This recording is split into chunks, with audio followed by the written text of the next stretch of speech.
Hello everybody, I'm Manakyn. Welcome to the stream. How's everyone doing today? Whew. I am here. I am so glad to be here. And I don't know why I'm always out of breath at the beginning of the stream. It's because I run around right before the stream. But how's everyone doing today? How was your holiday? Was it good? Did you have a good time? I'm trying to get my thingamajiggy set up. Okay, perfect. Did you guys have a good holiday? Any of you guys? You got a gaming laptop? Wow. Let's see who's here. Hello, Need Time, Sonic, Az, Randy, Kioma, Bowser, JD, Holly. Hello, hello. Any of you guys of the Asian kind? Because if you guys are Asian, you know that we get these. These are little red envelopes that you're supposed to fill with money. You're supposed to fill them with money. You can see these are empty right now because I've been extracting the money. You know, every year, it seems as I get older, I get less and less money in these little things. Like when I was little, I'll be like, wow, it's like, wow, $15, this is great. And then now I get the same amount of money. I was like, wow, $15. I can't even buy gas with this. How's everyone doing? Hey, how's it going, Dumbball? How's it going, Ari?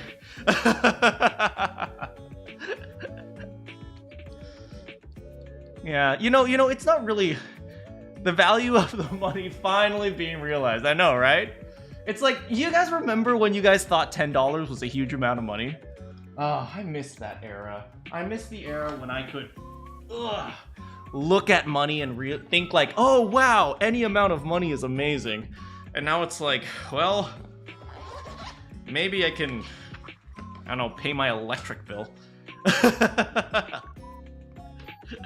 Sorry you didn't start. No, don't be sorry.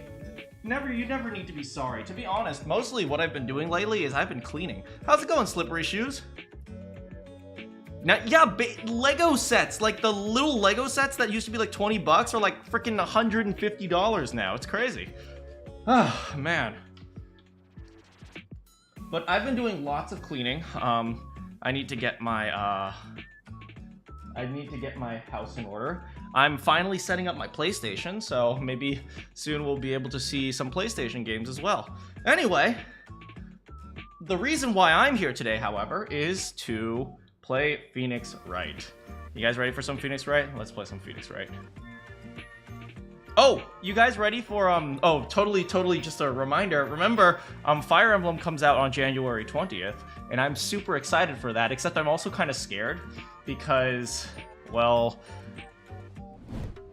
often when I play Fire Emblem, I play it Iron Man mode, and for those of you who don't know what Iron Man is, it means you don't reload the save. It's just whatever decisions you make, you live with the consequences. And while I love that, my biggest fear is I'm gonna fall in love with a girl and then get her killed.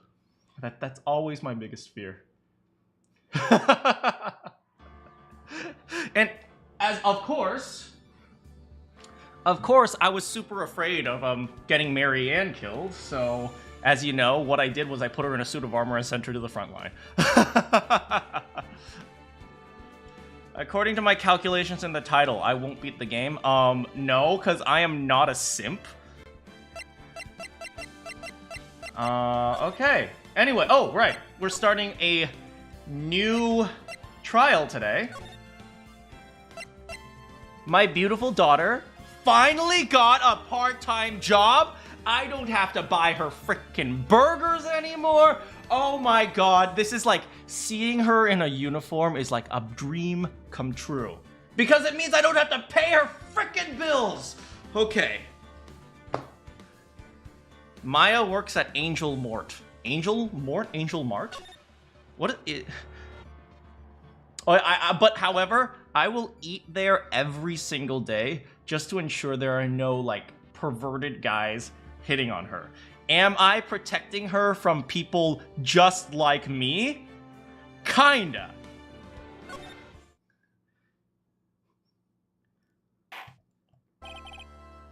Oh, that's enough. The court sees no reason to further prolong the trial. The case is extremely clear. It wasn't me. I swear, it wasn't me. The evidence and testimony are conclusive. The victim was alone at the table. No, you're wrong. I know what I saw. I saw...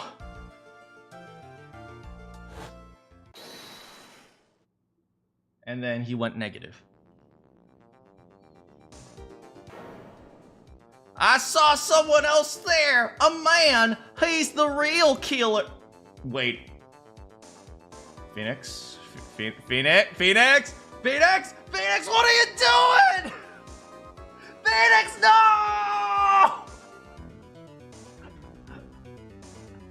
Why won't anyone believe me?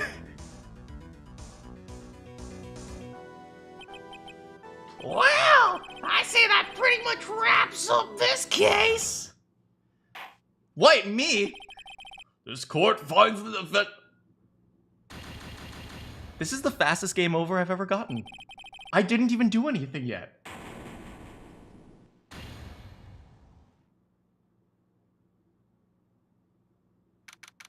Did I just lose? Did I just lose? I haven't even pushed a button yet. This has got to be like a record for me. Like, just being so incompetent that the game over just oozes out through my aura. Dang. Dang, I'm good. It's the start of the new year. It always makes me feel like I can take on the whole world. What wonderful timing. This is the New Year's episode of Phoenix Wright. That beats out the W from Nier Automata. It didn't. We don't talk about that and how it took me 2 hours to beat the tutorial.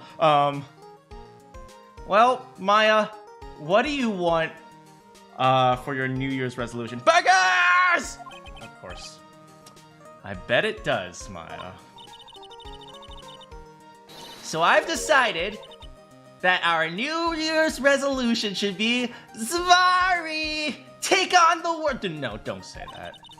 What do you think? Sure, whatever, Maya Shabra. But I think maybe you've had more than enough mistletoe cake. Never! You gotta eat a lot of cake during New Year's. It's practically a tradition. Like watching fireworks on TV or playing a board game. Do you guys like board games? I just got a new board game. Why am I going off topic? I gotta show you my new board game.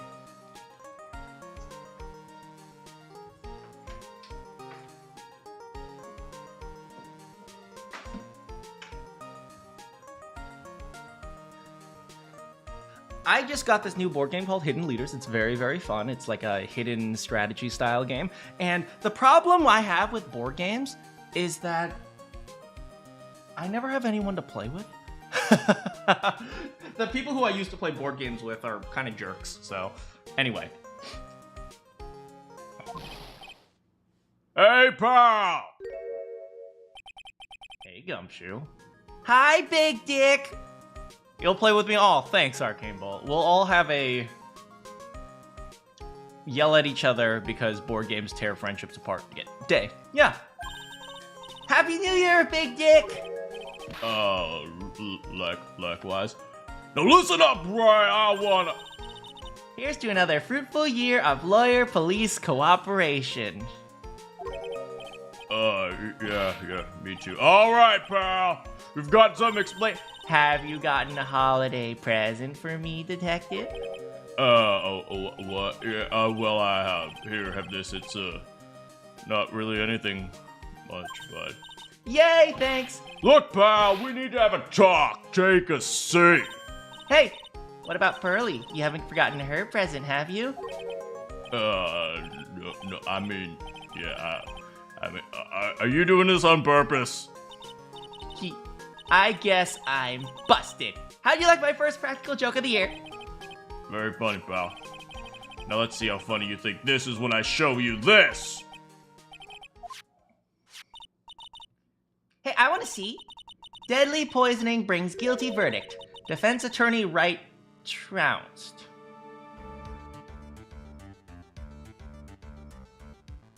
Did I lose my memory again? Anyone? Did I?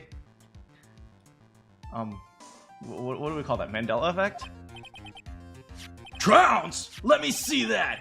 Defense attorney gave an almost childishly amateur performance yesterday. As you can see, Your Honor, if I don't believe my client did it, you have to trust me.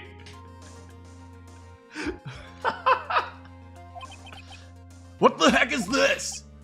It's a report, pal, about you. Listen to this. Mr. Wright must take full responsibility for the ruling in the case. Well, and don't tell me you don't remember anything about it. But I don't. I present my lawyers back. Stop making fun of me! That was an accident! What was that issue from yesterday? Anyway.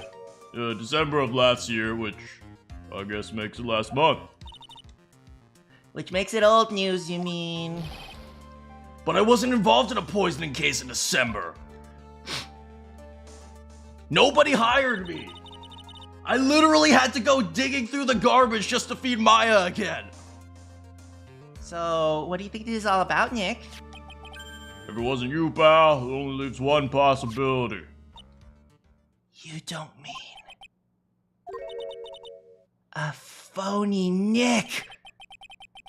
This must be Gumshoe's idea of a joke. Guess he's starting off the year with one too. So, what are you gonna do about it, pal? What do you mean, what am I gonna do about it? Well, it's your fault that the judge found the defendant guilty in this case. My fault? How did you figure that? I was surfing! In Japan? Okay, I lied. Because the Phoenix Wright is super famous now. Maybe, sort of, only, sorry. See what happens when you hotshots get stalled full of yourself. Your Honor, he said sorry. You better make this right, pal. That means taking the case back to court. Sounds like we got our first case of the new year. Let's tackle it with gusto! I don't know. The judge already issued a guilty verdict on this case once. It's not going to be easy to get it overturned. Haven't you heard of the Court of Appeals? This is Japanifornia! I guess that New Year's resolution is gonna have to wait until next year. So you're gonna take the case? Good. I'm headed to the courthouse. After that, drop by the precinct. And grab me if you need something, okay, pal? Bye, Big Dick. Guess people are starting to know the name Phoenix Wright. If a client entrusted a case to me based on my reputation, I guess I am kind of How? What? How? You? Why? You what? But why would someone want to impersonate me? What sort of guy would do that?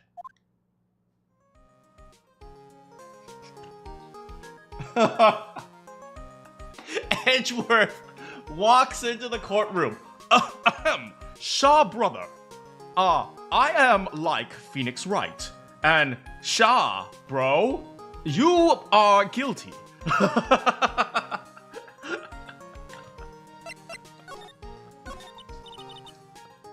So what's our first move? Guess we go down to the detention center and Wait a second, Nick. The person's behind bars because of you. Whoever it is isn't going to be jumping at the chance to meet you, right? Now, if you were Godot, that would be a completely different question. Hey, let's get one thing straight. It wasn't me. I wonder what if he looks like you. You phony... Shinaho. Phoenix Wright. Fee Wright. Nix Fee. Shimmy Ho. Fo. Ho. Shimmy Ho. Can we just call him Phony Phoenix? No, it's Shitty-off. I hope not. Ugh. What kind of name for an evil double is Shitty-off anyway? I got it. If you're gonna ask me if I got a twin brother, the answer is no. Splash, boy. Do you notice that Gumshoe was acting weirder than usual, or is it just me? I mean, he was really worked up. Like a guy who just found out he's gonna be a dad or something. Oh my god, is Gumshoe pregnant? Yeah, I guess he is pregnant. Wait, what? And if you realize he's got strong feelings for you, Nick. Are you the father? No, Maya! Well, if he wasn't nervous because of you... Then maybe it's because of our guilty client. Well, Phoenix is gonna be a dad.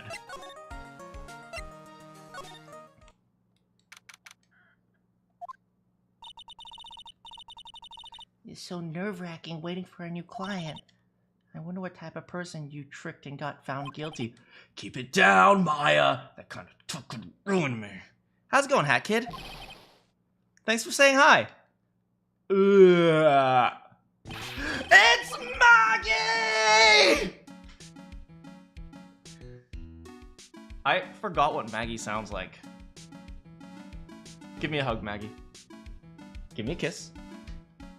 Now, slowly put your hand on my shoulder and move it down closer. What? How can you do this to me, Smith? Oh, I forgot what she sounds like. Right, she was kind of soft and not, speaking up. How can you do this to me, Mr. Wright? How can you do this to me? They put me in solitary. I haven't been able to stop crying. Aren't you? Yes, I am. I am totally and utterly let down. Are you? Don't pretend you don't know me. It's me, Maggie, remember? Maggie Bird. Maggie Bird. Ah, your voice sounds totally different. Yeah, well, streamer couldn't remember what my voice sounded like, so he gave me a different one. Okay, hold on a second. I actually need to look this up. I need to know what type of voice I gave her. Okay, I'm actually gonna look it up right now. Playlists. Trials and Tribulations. Justice for All. Please. Well, even if you don't mean to lie, something... Ah, she was Puppy. She was Peppy, right. Hey, your voice is back. I know, right? She was just a little bit of more Peppy Maya. She's the policewoman I defended that one time. She was accused of murdering her lover. He was a cop too. That's why Gumshoe cared. Indeed. What are you doing in here? Didn't I get you a quick... Oh, sure, very funny. After that fifth-rate defense job, you come in here and start making jokes. You better hurry up and tell her what happened, Nick.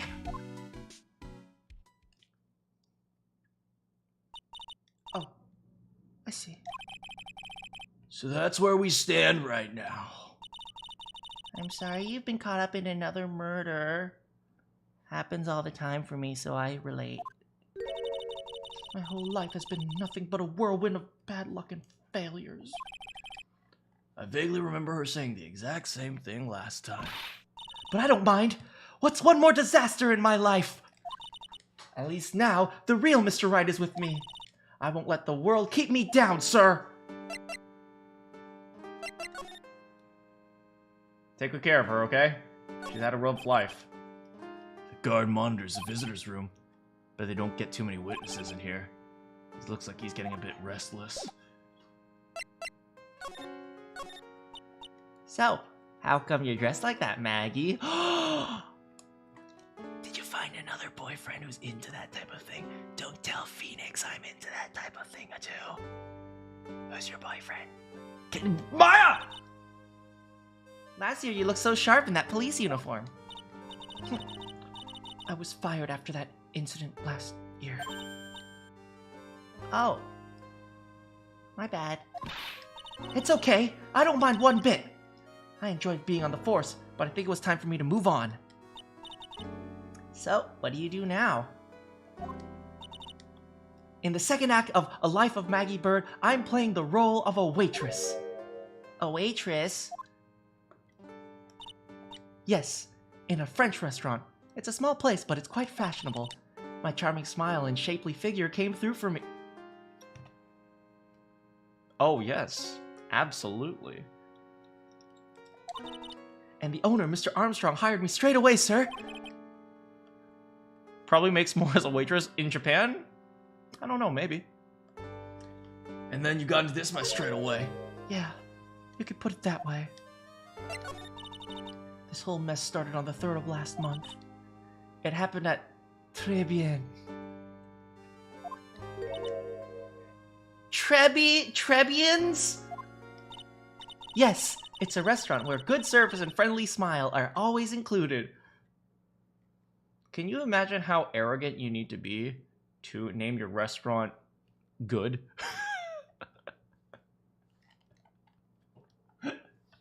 Hey, where are we eating today? Oh, at the Very Good Restaurant.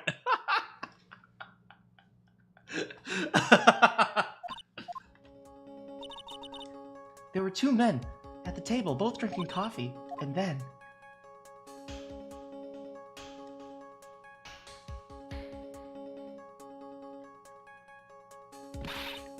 one of the men slipped some poison into the victim's cup.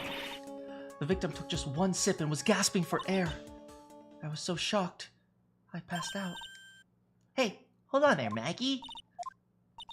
You keep calling the guy the victim. Didn't you know the guy who was killed? Not at all. I've never seen the guy before. Oh. You wouldn't have any motive to kill them then, I guess.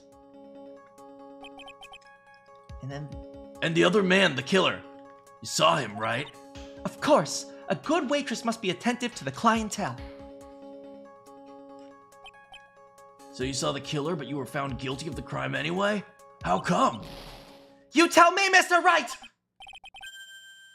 Guess the answer to the question is... Shinifal. Anyway, you saw the killer. Better see if I can get a description of the guy. So if you saw the murderer, why are you still convicted? Because no one else saw. Saw what? The other man. The one who put the poison in the victim's coffee. Everyone testified that way. Even Mr. Armstrong. The customer. Everyone. The victim was sitting alone at his table the whole time. But how's that possible? That were paid off, maybe? I don't know, but even Phoenix Wright, my one last hope for a fair trial, failed me. What a pathetic defense! My grandma could have done a better job! Look, that wasn't me, okay? And then they found something a bit incriminating in my apron pocket. What? His finger. A small bottle of poison. What? Why do you have poison in your pocket? Oh, no, I get it. The streets are dangerous sometimes. Sometimes you just gotta poison people. I get it. When I passed out when the victim collapsed. The killer must have slipped the poison in my pocket when I was unconscious. And no one else saw this other guy? No, sir. That's what everyone said, but I don't see how they could have missed him. Okay, let's think about this. Why would people miss him? Number one, they're all lying. Which is possible if the guy's rich. Number two, they saw something. They saw an entire crime. They saw a different crime entirely. So, I think maybe one thing we should do is we should see if there were any other crimes that occurred in that restaurant on that day or at that time or something. I was the one who took the coffee to the 2 men. Oh. And what was your impression of them? Well, when I first saw them, I kind of thought he might be in the music industry. In the music industry. Are we starting a band? Maya, pay attention! One of them kind of had some sort of earpiece and emo musician look about him. There was a sample CD on the table, sir. An earpiece and a sample CD? You gotta look at the CD. It had a band's name written on it. I think it was called MC something. They must have been preparing for their debut, I guess. It was a band CD. Maybe a promo disc. Maybe it was MC Screwdriver! Get serious. Would you buy the CD of a group named that? What was the name again? MC Hacksaw. MC Hacksaw? And what was the killer? What did he look like? I don't really remember. He was a young man. Well built like the victim.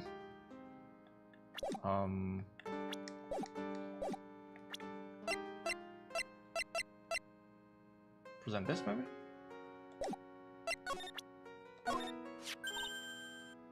That badge isn't real? Of course it's real! That's what they all say, but I've been duped before. Give it to me for a second. She reaches through the glass and grabs the badge. Chomp! She ate it! It's okay. I've eaten jewelry before too. And I left a few teeth marks in it too. I can see that. I just wish I could remember if that means it's real or fake. I said it was real. Hey, this article's about my case. Can you tell me about anything about the guy who was pretending to be me? Yes, sir. It was the morning after I'd been arrested. I met you in the visitor's room here. You were wearing one of your super sharp suits. Yes, you, Mr. Wright. Hey, Maggie. Was my evil double AM here too? No, I don't remember a phony you, Maya. Oh, it would have been so cool. You know, Maya, you are like 6. Then you got really worked up and passionate. You said something like, I'm gonna get you cleared of this crime. Okay, I get the picture, but why the hell am I Italian?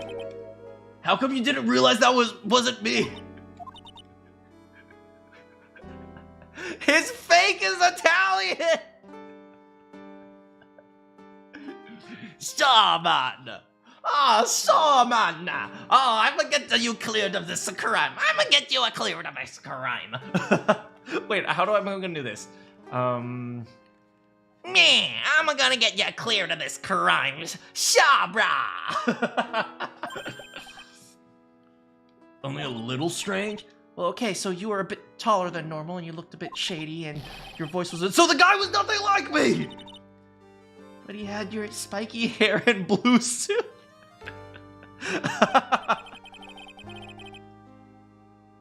Is that all it takes for someone to intimidate me? How about everyone else in the courtroom, like the judge? Didn't they realize he was an imposter? Everyone had these big question marks on their face. It seemed like no one wanted to say anything, sir. This case keeps getting weirder and weirder. Hey, do you have an Italian evil twin? No, Maya! Mr. Wright, do you think it's possible to get a retrial? Probably. The court ruled in the absence of a genuine defense attorney, so we should be able to get a retrial. Mr. Wright? Do you think Gumshoe likes me? What? Do you think we'll win? My life has been a full course meal of bad luck, complete with defeat for dessert. Since I was 6 months old, I fell from a ninth floor of my apartment building. I've been hit with all sorts of vehicles, gotten sick from all sorts of foods, failed at almost every test I've taken, experienced almost every kind of natural disaster. I even landed a phony lawyer when I had the misfortune of being accused of murder. But I'll survive, because Maggie Bird always lives to fight another day. See, guys, if she can do it, none of y'all should be depressed, guys. All of y'all should be fighting because your life is not as bad as Maggie Bird.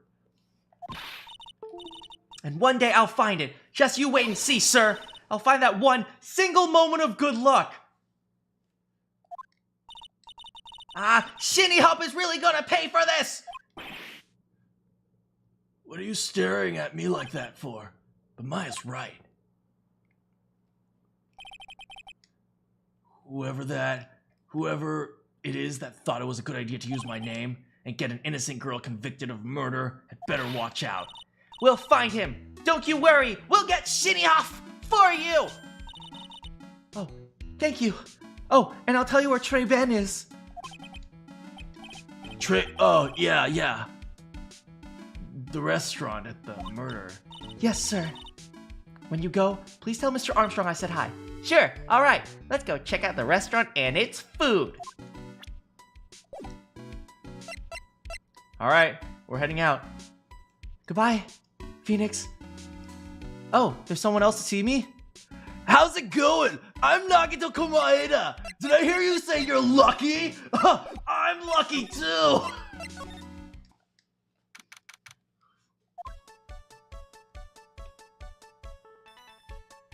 Oh my god, this place is gaudy AF.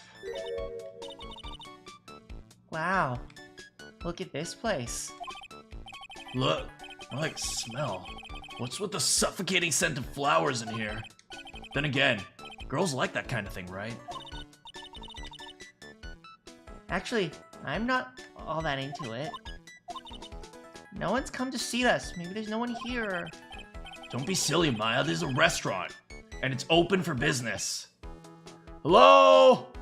Is anyone there? Mush mush! I don't believe there really isn't anyone here. Perfect. Let's get intrusive. If there's no one here, we can take anything we want. Yeah, I suppose we can. No! That's not how it works! Hello, magazine. It's a rack full of fashion magazines, and they're all in Francais. Why don't you try wearing something a bit more chic sometime, Maya? Yeah, I guess I could. I'm always in my acolyte clothes, aren't I? It'd be fun to wear normal clothes every now and then. There's something stuffed behind the rack. It looks like a sports paper. Hey, look at this! Someone scribbled a little doodle on one of the pages. MC Bomber. And 1, 2, 3, 4, 5 zeros. Do you learn to count yourself? No, I learned from Pearl. $100,000 maybe? I wonder what MC Bomber is supposed to be. I'm a MC Bomber. Oh, I'm a like my lobster with the sada sauce, cause I'm drinking lasagna. What? What? I'm sorry. What the frick was that?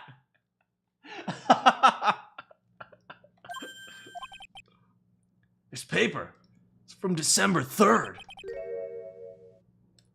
This paper's from the day of the poisoning. What? Okay, let's take a look at that. A paper from the day of the murder. This has gotta be a clue. I should see if I can find out more about this paper. Let's check out the court record. Yeah, I see Mask the Mask going, ah ha ha ha ha. And then MC Bomber.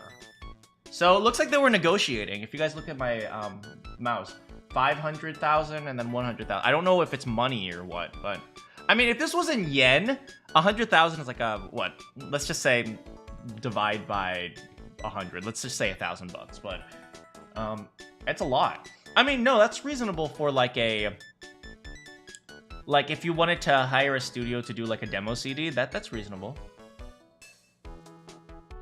But then why did they draw Mask the Mask?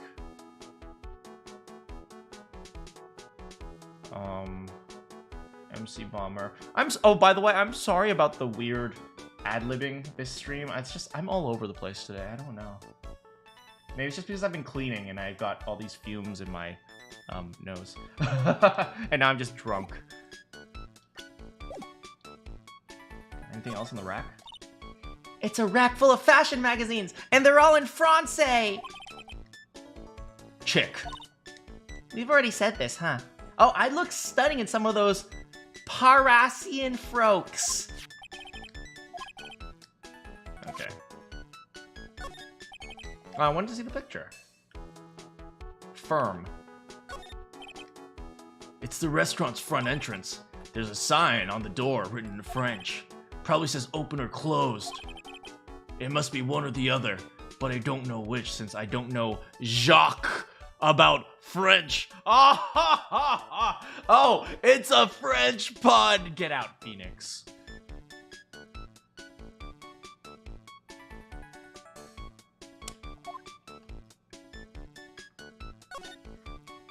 Look, it's one of those magical boxes that spits out money. Are you serious?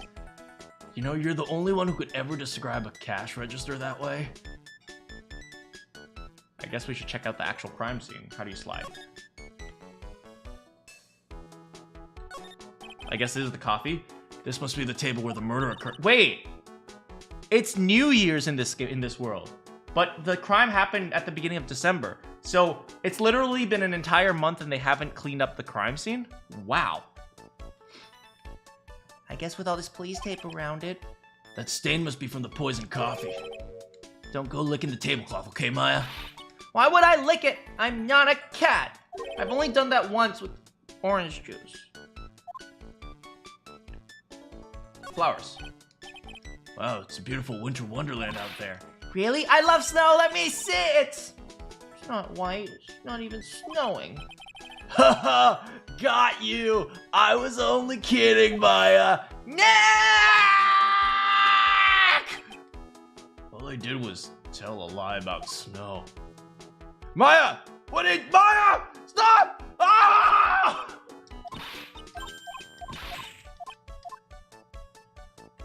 It's been a whole year since the murder. Maybe the statute of limitations applies now.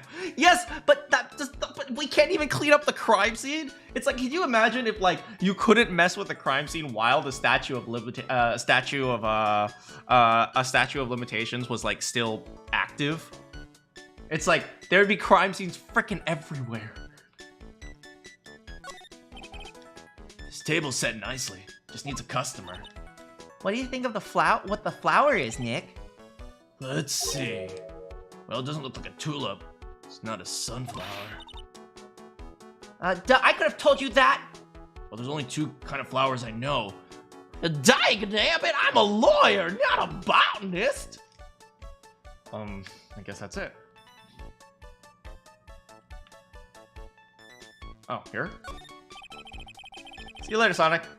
The restaurant has partitions that separate the table. Why? Why do you need that?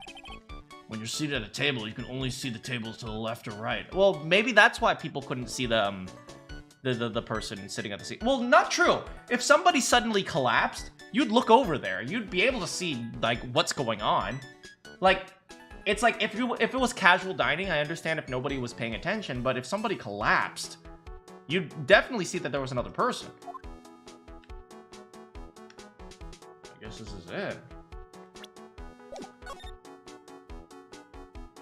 Pop, pop, pop, pop. Meow. Oh, there was something here. Look at all the little trinkets tucked away here. Trinkets? Trinkets. I bet Mr. Armstrong collected all of these personally. Let's see. Okay, flowers, some potpourri, and look! Fine bone china cups. I never knew you were so cultured. Come on, Maya! There's common knowledge. Any Joe Schmo knows this. Dang. Did Phoenix just call Maya dumb? I mean, I call her dumb all the time, so, I mean, it works. There's not much here, huh? Alright, let's just get going. Back to detention. Oh! We should ask about this. Oh, a sports paper. Let's see. Did Gutson Braun manage to defend his heavyweight title? Sorry, Maggie. This is a month old. It's from the day of the murder. Yeah, and Gutson got knocked out yesterday, I'm afraid. Oh no. I found this paper in a magazine rack in Tribulations. Really? That's strange. Tribulations doesn't get newspapers. Mr. Armstrong says he's not really fond of them. Then maybe one of the customers left it behind. Anyway, I want you to take a look at this scribble here. Ah, that's it, sir! MC Bomber. That was the name written on the CD. It went something like, he said something like, yo, I'm MC Bomber. I like pajamas because I'm gonna lumber with my somber Abercrombie and Fitch. Bomber is a hard word to rhyme, okay? Just as I thought. I guess it wasn't MC Screwdriver after all. So that 100,000 must be a payment for the record deal. If someone gave me a 100,000, I'd sing for sure. the Master of Karain, or the Spirit Song, or even Maya's theme. Da da da da da da da da da da da da da da da da. Maya, stop! So, if the sample CD was on the victim's table, that means the newspaper may have belonged to the victim. You're right. I should sing in a more opera sound. La la la la la la la la la. Maya! So the victim left this behind on the day of the murder. I think we better step up our investigation. Step it up like MC Bomber, because you gonna eat lasagnas with the potato bomb. I'm really trying. What the frick rhymes with bomber?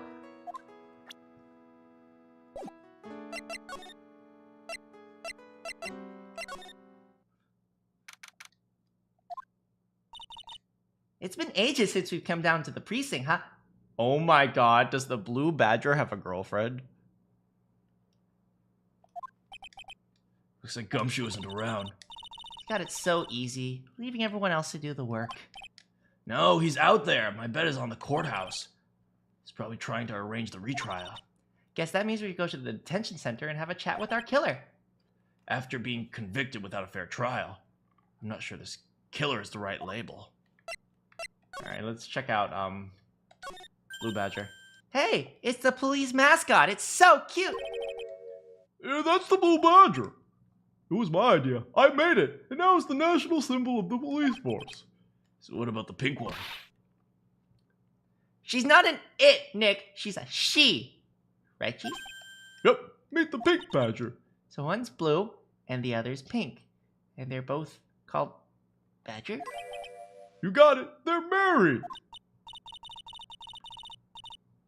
Mr. and Mrs. Badger seem to be cuffed together, Chief.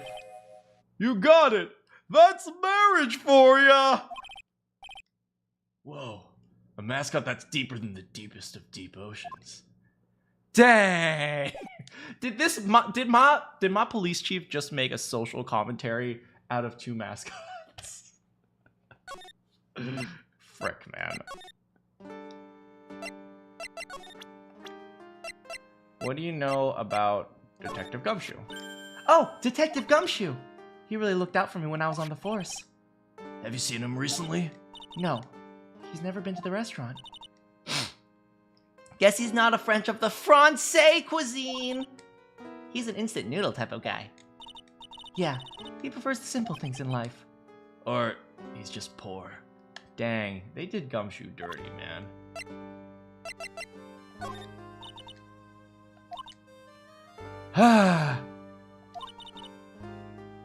Yeah.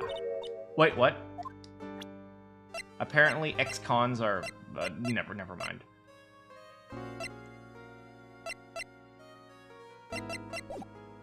Now what?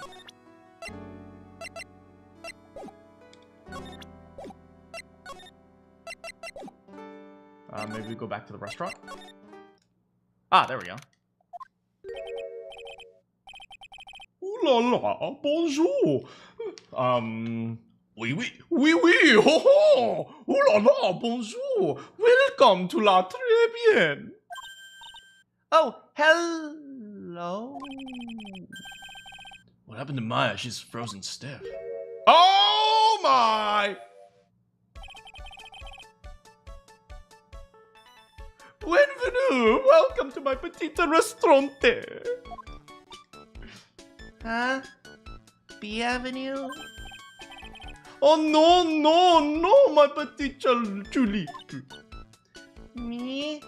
I'm a petite chip? Look at this face! It's like a kitten is rejected by his own mother! Oh, I'm going into German all of a sudden. German, French, and whatever. You are fatigued, non? Alors, you need this! An aromatic basil of melange of a neroli et la rose, my personal recommendation. You think I need what? Oui. Just add a couple of drops of this mixture to the bathwater and voila!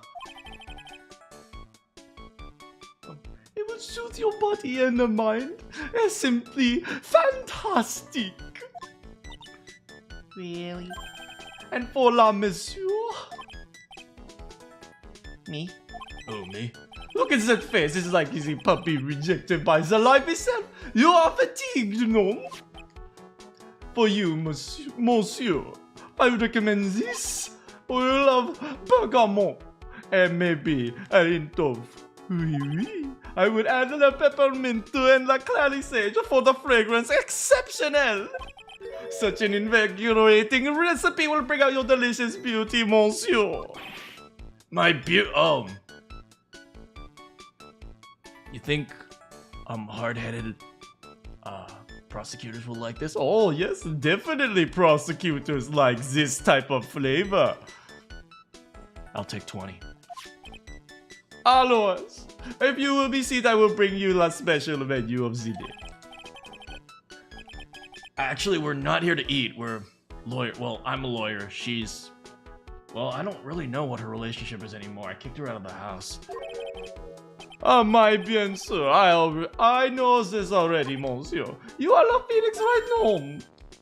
Yeah, you know me. My oui, oui. I never forget the man who flirt with me, especially in court. Uh-oh. Who was the prosecutor? Was it Miles Edgeworth? Oh, no Edgeworth. Oh, thank God. Oh, whew, that was close. I guess he was cross-examined by our mysterious Shinny Hoff. Looks like everyone. It looks like everyone to do with this case already knows who I am. I wonder what sort of impression Shinny Hoff's been leaving on people, don't you? Allow me to introduce myself to you again. I am Jean Armstrong. Enchanté. Oh my God, that face. Oh my. So, what does Trebien mean? I know Trey, that means 3, right? No. Très bien is Francois. Armstrong bathwater, and I'll whip some up just for you. In English, you will say those are very good, very good. Oh, very good. Oui, exactement. L'atmosphere is très bien, and la cuisine is très bien. If the food's so good, why aren't there any customers in here? My cuisine is not for all. Some people, they do not appreciate the hot cuisine. I thought everyone liked hot cuisine. Since I have lost Maggie, I do not have enough hands. So you're running this place on your own? Oui, for the last moment. No one has answered my advertisement. Oh, no, pour moi. Please don't eyeball me like that. I am la chef. I am la manager. I am also a trained aromatherapist. A roaming what? A practitioner of aromatherapy. The lot of soothes the soul with the delicate floral aroma. Delicate. The smell from that bottle earlier was anything but delicate. So, could you tell me what you know about the current incident? Oh, sorry about that, guys. Bien. It makes me so sad to remember, and yet I remember so well. More than a month have passed since it happened. Yeah, I guess it's been about a month since Maggie's sentencing. So, it was the last of the month, just after 1 in the afternoon. A man who was here for a coffee suddenly became ill. Because poison in his coffee. That is the truth, and I know it. It was Maggie who took the drink to him. I was in the kitchen. I heard the sound of someone collapsing. When I came out to see what it was already slumped in the chair. He was dead? Mon Dieu, oui, he was dead. Maggie had passed out also. So the man who died, was he alone? Oui, monsieur. All alone. I know that Maggie and Zell said there was someone else, but... I see. La police, they asked me many times. Are you sure there was no one else at the table, they asked. But I am not the only one. The old man says the same thing. Old man. Who is the old man that you mentioned? Oh, at the time of the murder, there was another customer in here. What? Someone else saw it? As usual, he came along that day. At the time of the murder, he was here. He saw it too. But he said the same thing, that there was no one else at the victim table. But Maggie swears there were 2 people. My mademoiselle, la lawyer, he could not prove it, no? About the lawyer. That was me, I suppose? My bien sûr. Wow, he's the first person who said it wasn't me. Don't kid yourself, Nick. Now who's the one making stuff up? So, do you know anything about sports? We found the sports paper in the magazine rack. Oh, one of me customers must have left it behind. You have any idea which customer it was? The only idea I have, mademoiselle. Idea I have, mademoiselle, I say for my kitchen. So I guess that's it. Yo, where's my Magatama? Where'd it go? Anyway, whatever. Move.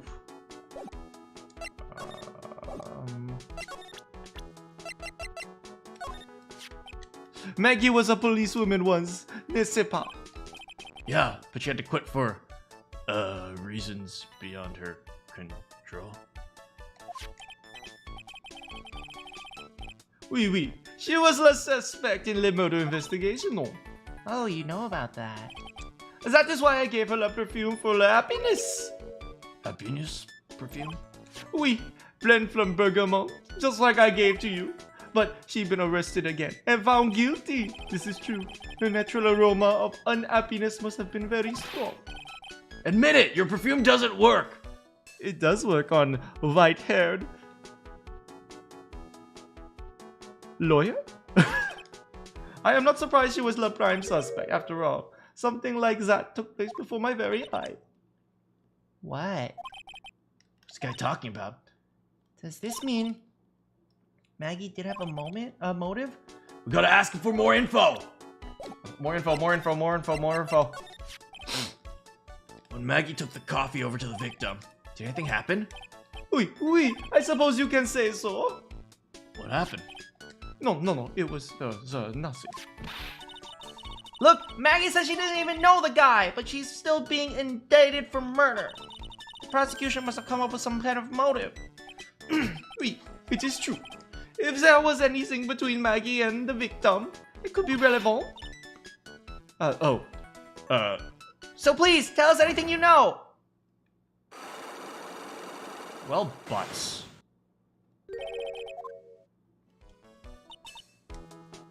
What are we going to do, Nick? We'll just have to remove... What? What's wrong? The Magatama, it's gone. Huh? I had it in my pocket, but it vanished into thin air. Well, there's the answer to where's the Magatama. What? I can see the Cyclops. Maybe that means the Magatama's nearby. Mr. Armstrong, could I just confirm something with you again? The table where the victim was sitting. Was anyone else sitting there? That is the question you have to ask him yourself. Im? The old man spends all his time in Zan's park. La Park? Oh, the park. What park? Behind the restaurant is called Vitamin Square. Thank you. Oh, je vous en Je vous en prie, my dear. I'm sorry, I can't French. Let's go check out Vitamin Square. So, I guess we're not going to break his Cyclops. Hey, pigeons. So this is Vitamin Square. Yeah, I see where they got the name from now. The fruits scream vitamins at you. Hey, Nick. That's the guy, right? Isn't that the old man Armstrong was talking about? That Grouchy looking grandpa? He's throwing seeds at the pigeon. He's throwing seeds out for the pigeons. Meh, he's not throwing seeds for them, he's throwing seeds at them.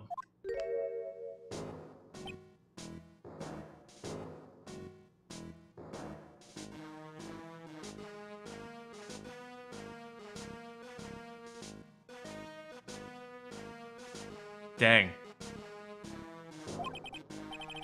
Ugh. My grumpiest threat level has been raised to red. Dang, this is like... Oh my goodness. This is some like old school grumpy Japanese grandpa.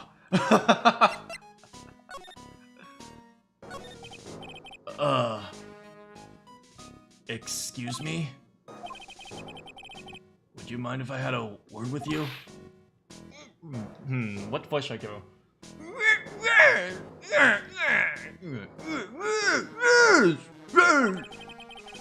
Yeah. I just want to ask you a couple of questions. What's the matter with you? Can't you see I'm busy? So you don't like my seeds, eh, pigeons? So you don't like my seeds, eh? So you don't like my seeds, eh, pigeon? So you don't like my seeds, eh? What voice can I... So you don't like my seeds, eh, pigeons? That's pretty good. He's really chucking those things. It's kind of hurt. Go on, eat this.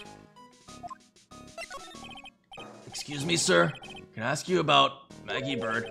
I don't know any Maggie Bird. Yes, you do. Maggie, the waitress at the Tray Bean. Gah! It's a disgrace, I tell you. An utter disgrace. A disgrace? An innocent young girl revealing herself like that. You mean her uniform? The youth of today, they don't have any shame. No shame, I tell you, not an ounce. Whatever happened to the old Bushido values of Japan? Like honor and modesty and kawaii. What about me? I'm not wearing anything revealing. Your problem is you lack any sense of grace. Oh, talk about hitting a girl where it hurts. Do you go to Trebian a lot? That miserable excuse for a restaurant! Oh, the garbage they serve in there's not food! Where's the sushi? The tempura, the rice! Trebian is a French restaurant, sir. Where do you think we are, boy? In Paris? I want real food, not snooty snacks! What about those shameless girls? You mean the waitresses? You can see all the way up their socks! Yes, the waitresses! They're practically naked! It's a disgrace, isn't it? Well, isn't it? Listen, sir, it's not my restaurant. It's a miserable excuse for a restaurant! That place miserable! Back in my day, we had to walk uphill both ways just to go to school, and with up a volcano, we had to walk through 400-degree lava. By the time I was up there, my feet were entirely bones. He certainly knows the place. Must be a regular. But he hates it so much. Why does he keep going? Are you a regular at that restaurant, sir? It's just, if you dislike it, why would you keep going? Sir? There you are, you filthy pigeons! You want food? Ha! Take that! He must be hiding something. If he is, I should be able to see a cyclock or two. Oh, wait. I don't exactly have the Magatama right now. Remember, Nick, the Magatama is only... That Magatama is only on loan. You better find it or else! If Pearl ever gets wind of this, I'm gonna be in a world of pain. Well, I guess we go back to Trebian.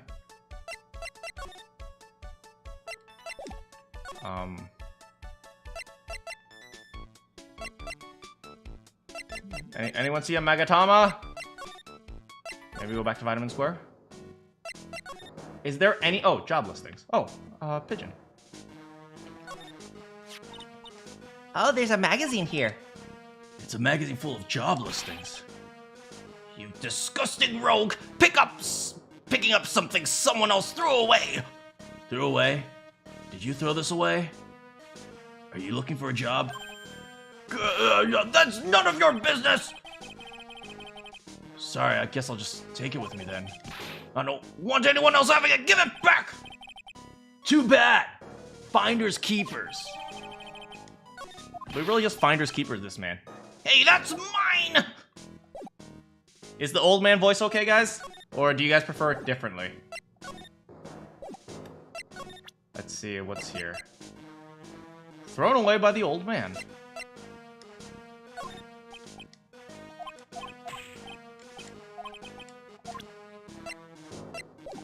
Does it fit? Okay, I'm glad.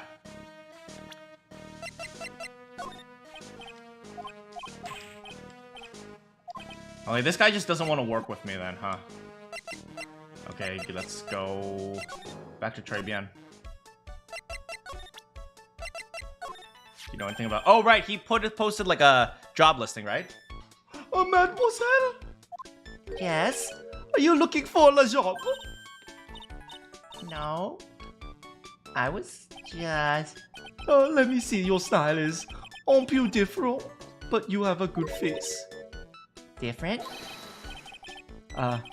Felicitations! You have passed. I will hire you. Bien, come with me. I will teach you everything I know. Nick, help!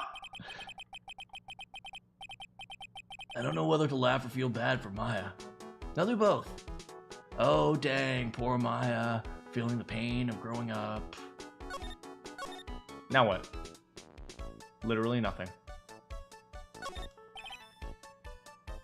Mr. Armstrong must be a pretty big neat freak. He has this table ready to go. Now, if only the food in this place was edible.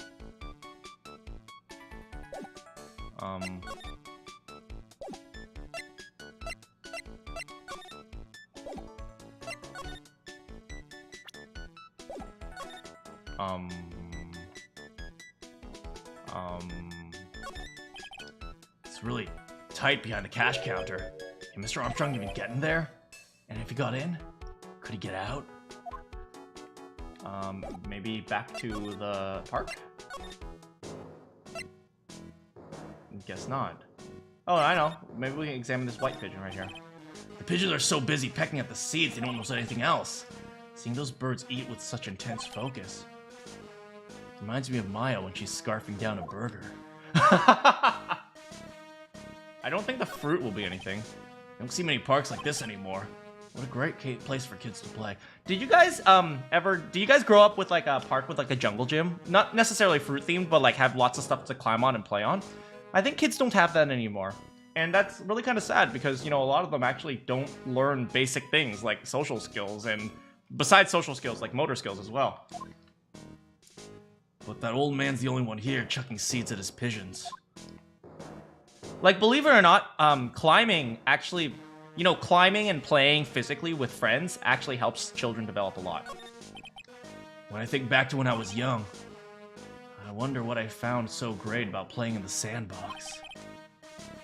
Maybe I'll come back here in the middle of the night, one of these days to relive it. Bro! On second thought, being arrested by Gumshoe would be too embarrassing to bear. Guys, if I made a big sandbox, would you guys play with me? Like, would you guys build a sandcastle with me? Because, oh my god, that sounds so fun. Yes, thank you. Oh. Looks like they have Maggie in questioning. Guess I've asked her pretty much everything. I'll come back if there's any need for her later.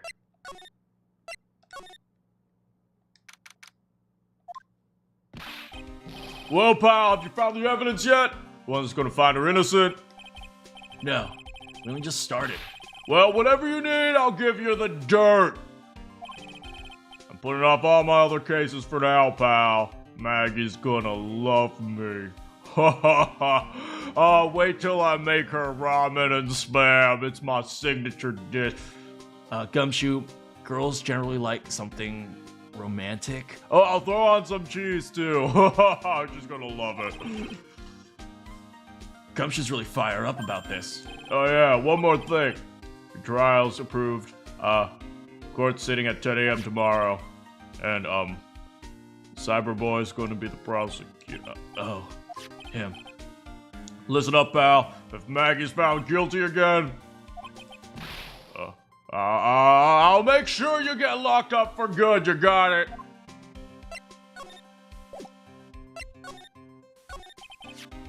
So the guilty party's Maggie Bird. Yeah. Back when she was in the police force, you were her mentor when she was a rookie, right? Yeah. I kept a close eye on her. I mean, not too close.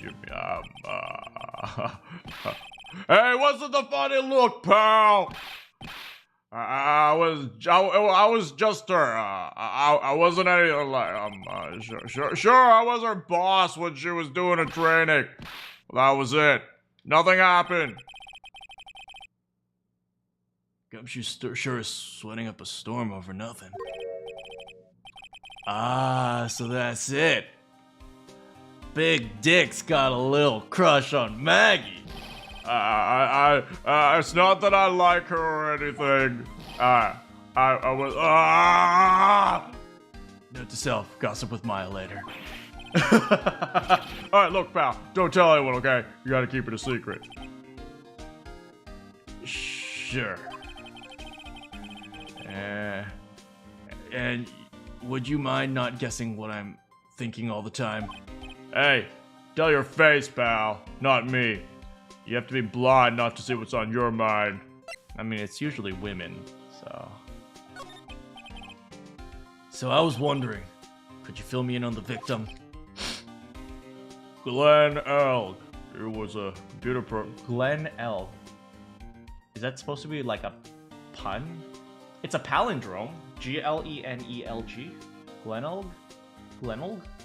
Glenelg? I don't know. It was a computer programmer. I see, programmer.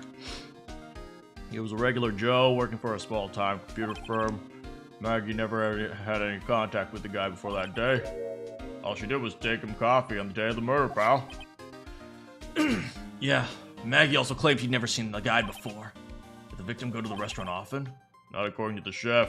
Said it was the first time he'd seen the guy. Programmer, first-time customer.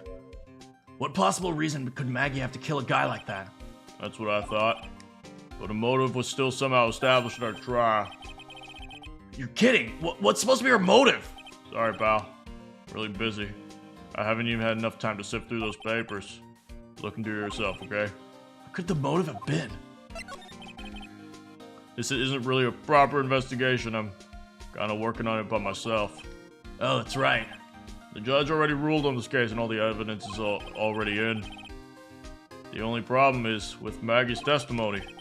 Yeah, it doesn't sound very good for us, does it? Look, pal, I've got a mountain of papers on this case to look over before tomorrow. I'm just gonna say this. Maggie Bird is no liar. When I asked her out those times, she always said no. She never stood me up. How many times did you ask her out, Gumshoe? 12 times. Really? A day. Gumshoe, you maybe wonder... Maybe you're the reason why she left the pollutant. No, that couldn't be it.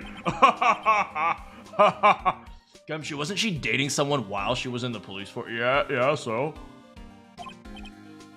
Okay, she's a bit out there and a bit off base sometime, but she was a good cop.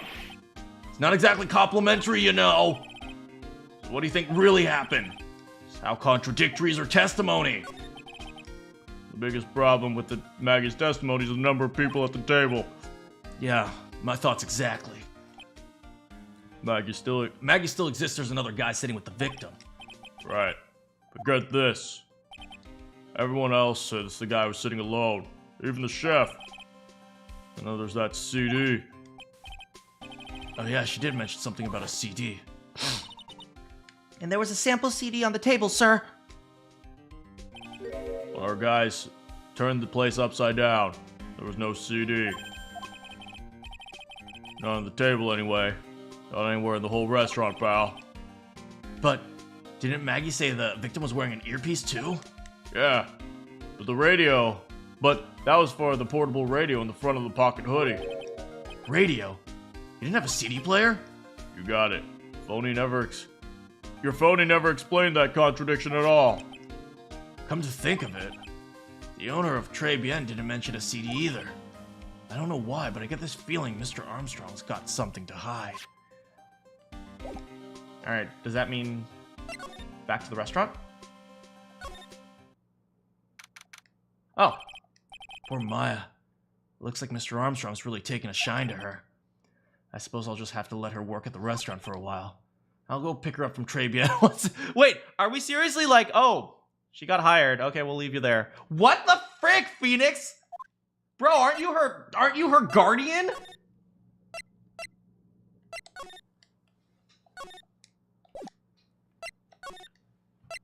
Off to Tribune. No? Okay. Back to the detention center, Vitamin Square? Back to Tribune? Back to detention center? Back to Criminal Affairs Department. Alright, tell me more about... Oh, nothing.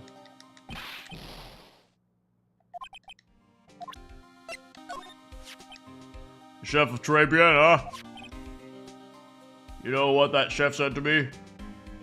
Oh la la, your body's full of toxins. And then he gave me this bottle. What's in it? I don't know. The label says juniper. I'm under orders to put a few drops of it in my bath every day. Under orders? Yeah, you know, there's something about the lady. I mean, guy. Huh?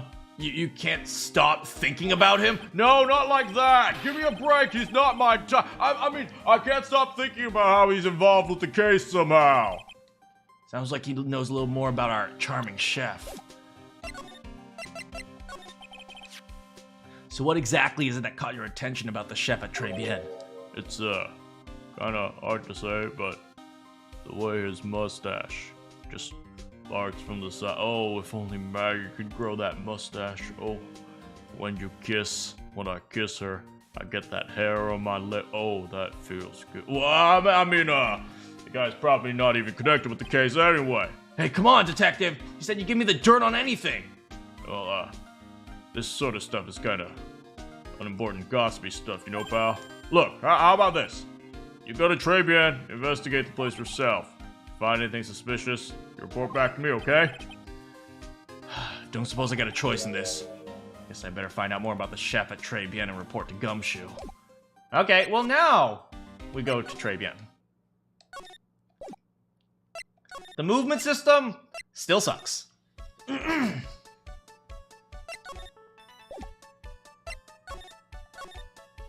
Okay, here I am at Tribune.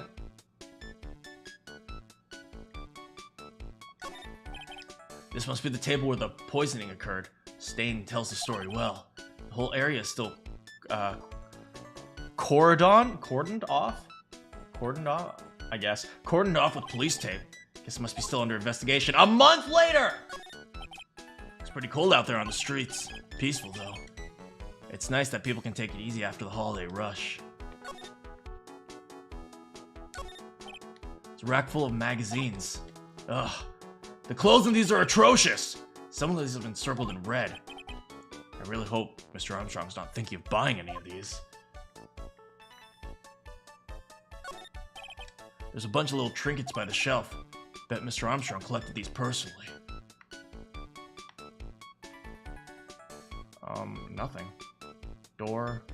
Here. Over here maybe? God, this music is so, oh my god! It's cute at first and it just starts getting more and more ear piercing.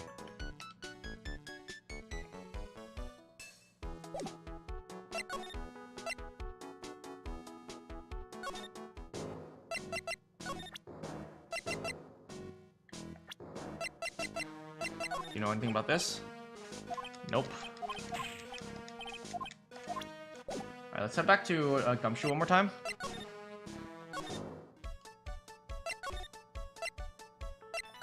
It's like it's cute and then it slowly starts crawling up and sucking on your brain. It's like, make it stop!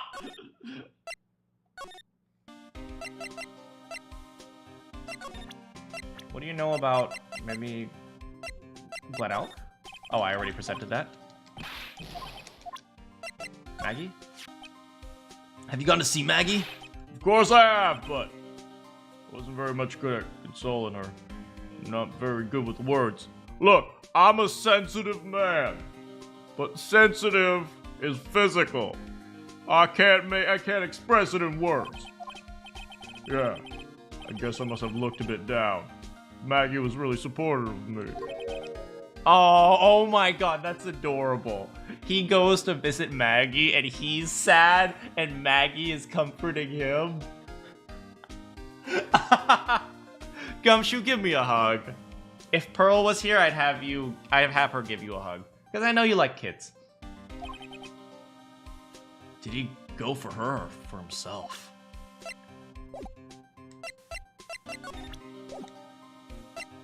Gumshoe is adorable. I love him. He probably doesn't even understand the big dick joke I make. What's that? Sports paper? Yeah, I found in the magazine rack at Tribulations. It's dated the same day of the murder. Maybe onto something here. Take a look at this. See this writing here? Oh yeah, MC Bomber. I've heard of him. He's like, I'm MC Bomber.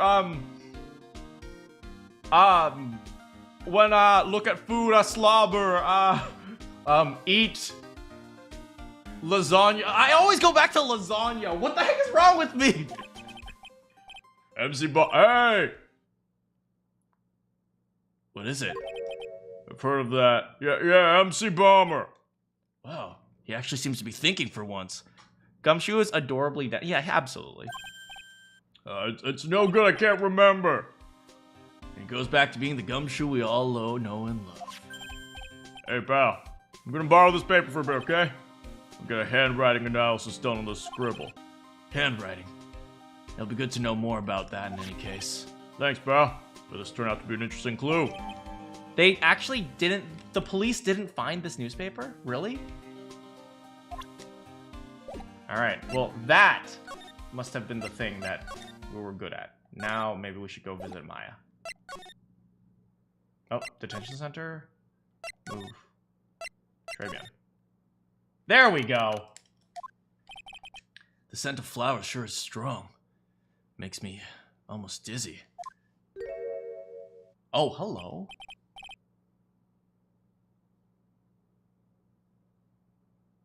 Oh. Hey there. How's it going? Is your head hurting? Because you've been running through my mind all day. Wait, I totally screwed that.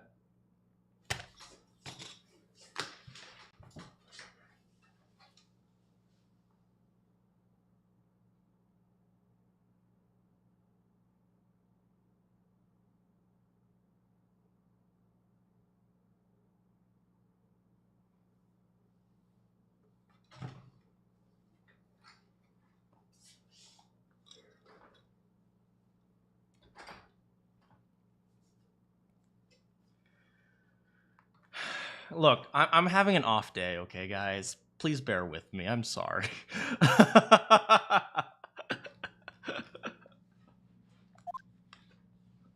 Look, I'm having such an off day. I didn't get a chance to actually simp for this adorable freaking cutie pie who just left, and now I'm just like, oh. It's been an off day, okay? I'm sorry, guys. Who was that customer just now? She had some sort of dark, mysterious, totally delicious aura about her. Welcome! B Avenue! Wow, what a cute Oh, it's just you, Nick. Maya! Well, how do I look? My little girl's very first part-time job. Oh my god. Oh my god, we need a picture of this moment. I promise you, if/when I ever have kids, I am gonna embarrass the hell out of them always.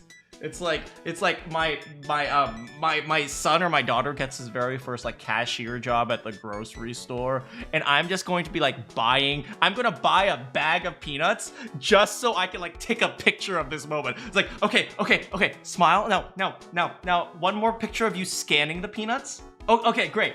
Now hold the peanuts here. Oh wait, now I'm gonna act like a Karen. Act like you're frustrated with me as the customer, okay? And one more. Maybe you should quit being a spirit medium. Maybe, but it's kind of boring being a waitress. This is something you would do. I mean, you're my first customer ever. Then who is that woman I just saw? Oh, since you're here, you might as well have something to eat. I am kind of hungry, actually. So, you like your new job? I never knew there was so much for a waitress to do. Take people's orders, bring them food, make coffee, work the cash register. Of course, we need a customer before I can do any of that. Yeah, it's a nice looking restaurant. Shame more people don't come. Don't forget about the ultra cute waitress. Check out my give me a tip smile. Okay. Tilt head slightly. Tilt. How much is it? The twin tea set is $20, of course. The 20 set. The 20 set. 20 set. I'm gonna go to the bathroom.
Hello, everyone. I am here and feeling awful because of this stupid pun. You need to learn how they do their puns. No, don't do this to me. The twin tea set? I believe I'll be taking a pass on that. It's kind of expensive. Okay, for a business lunch, it's not that expensive. Now, this was in 2004, so yeah, that was expensive for 2004. But now, like, if you go out for like a business lunch and the food is only $20, that's like a freaking good freaking deal. It's like, I don't think you guys realize how awful the economy is right now. Like, 20 bucks for a lunch, like, honestly, if I was like out with business people, I would absolutely take that. What? But you can't. Come on, Nick. It's not even every day I get to be a waitress. I want to try carrying plates and working the cash register. How about cleaning the toilets? That should keep you busy. Yeah, right. Maybe later. About the lunch. Oh, a fine choice, sir. No, Kitchen lunch special, please. With all the extras, drink, side salad, dessert, and a gift. I don't need any of that! Just a moment, please, sir. I was really getting into this. Rest in peace, our burger fund. So how much is this lunch then, huh? $20. But with the drink and salad and dessert, it's $45.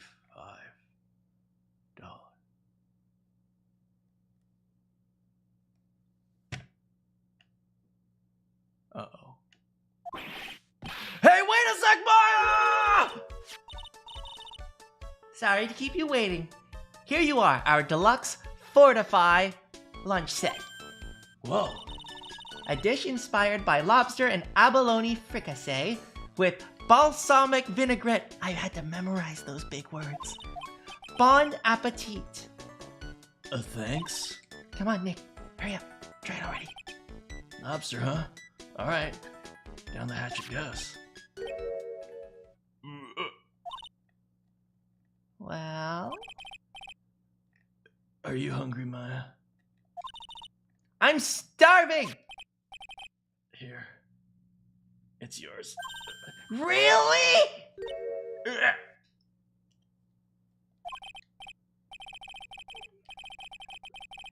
Remember, Maya, my wallet doesn't print money, so you better polish off that plate. I just remembered I gotta clean the toilets! Hey! Well, rip their stomach. Oh no, he can't cook! That's why the restaurant's empty! Oh no! He got everything right except the food!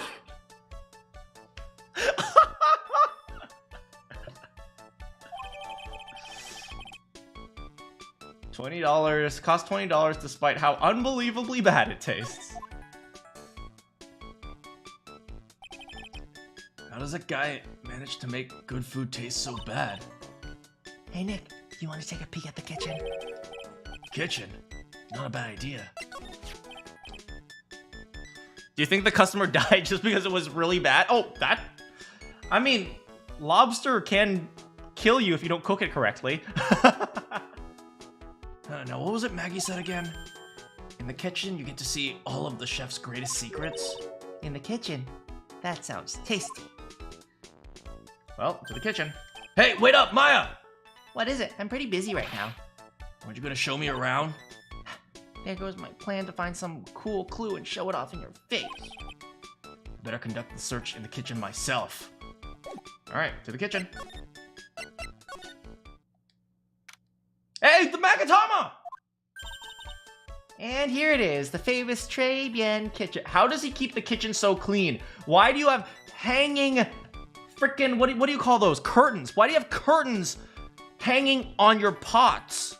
That's like asking for like oh my god, how frickin' unsanitary. It's my first time in here too, actually. There's a weird atmosphere for it in here, that's for sure. Mr. Armstrong will be back soon. So, we better search quickly. Chop chop. Well, first of all, give me back my frickin' Magatama. Now I know I'm in a French restaurant. I've never heard most of these seasonings. Hey Nick, this container has oyster sauce. What's oyster sauce? Isn't that Chinese? Ah, look! Right there on the counter!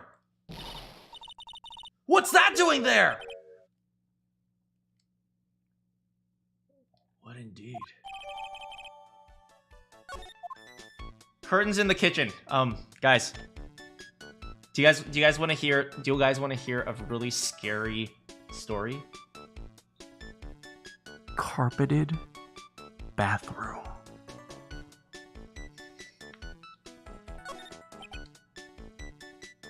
What are these lace curtains for? I don't know, but they give a real homey feel. Lace curtains. You know, if I was a cooking pot, I'd be perfectly happy to sit on a shelf under those. How do you respond to something like that? What about this book? Now this is one large mirror. Wait, why does he have a vanity in his kitchen? There's a book on the dresser. Clarice Armstrong's Bedtime Literature. Not exactly Pulitzer Prize material, is it? Looks like it's a collection of poems he's written. Poems? Cool! Read one! And say it with your best French accent with intensity. Okay, here's one. It's called Printemps. The two of them, like actors from a film. The coffee still underdrunk. Sweet nothing's over too soon on that sad Sunday morning. The foolish cocktail so delicious. Take the last sip of your tea, and I will know what I will do. I must lie to you. I must. Oh, that's it? Yeah, that's a poem. Looks like some sort of treasure chest. Wow! Look at all these little bottles! Oh, they're aromatherapy. He's got so many of them. Let's see. 1, 2, 3, 4, 5. Maya, that's they're all the same too. Wait a minute. There's one bottle that's different from all the others. What do you know? It doesn't have a label either. It doesn't smell. So what's that liquid inside there, I wonder? Hey Nick, we should borrow this. I mean, look at how many bottles he's got. He won't miss one. Maya, don't drink that. Actually, Maya, you drink it, but don't give it to Pearl. I think that's it.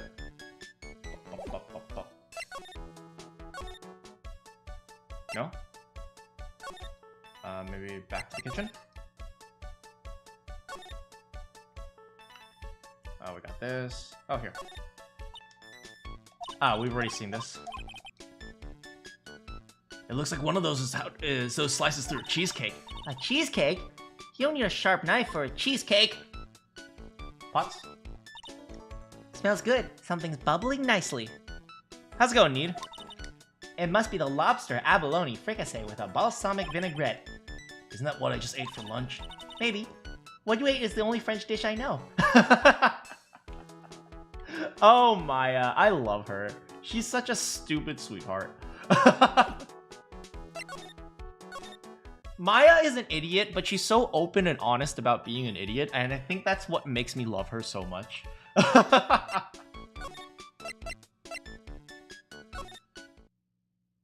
Oh, hey.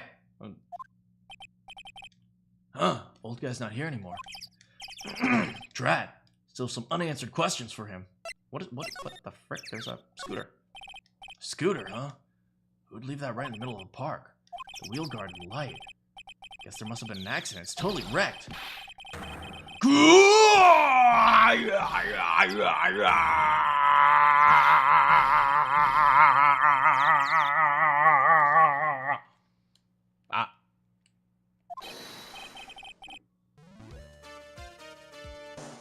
No.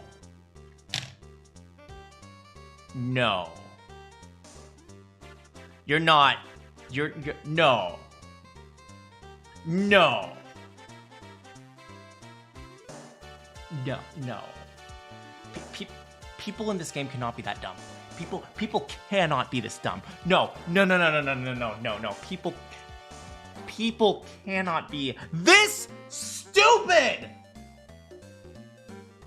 Hey! Hey, what do you think you're doing with my bike? No, I was just... You've been messing with my new ride. Is that what you've been doing? New ride. You're gonna pay for this. It wasn't me, I was just passing... Hey! Then who's that covered? Then who's the one that covered my saddle with crap, huh? You're gonna pay, you catch my drift. No, wait, I'm not a pigeon, I couldn't... And wise guy, huh? I oughta beat you so hard you feel yous was smooching the express train. You better watch your back, this ain't over.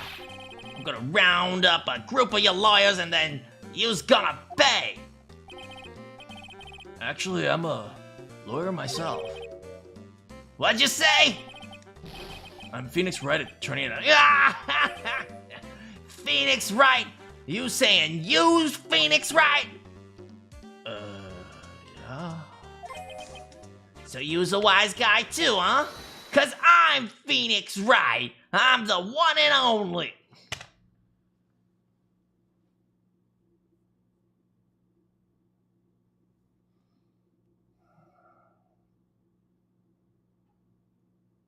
Is this game just designed to make me suffer? What? Out of my way, I got a cruise! He's gone. Surely that guy wasn't my phony, was he? He wasn't anything like me! Guess I better make a note of the scooter. Now, Flutter. Few threats from that little brat like that, and you looking like a pigeon that's got seeds in its eyes. Have you been here the whole time? I was in that strawberry. I had some thinking to do. More like you had some cowering to do. So you want to talk now?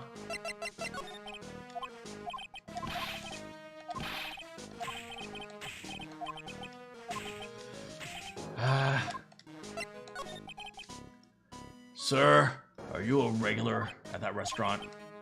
It's just, if you dislike it so much, why keep going there? Sir? There you are, you filthy pigeons! You want food? Ah, take that!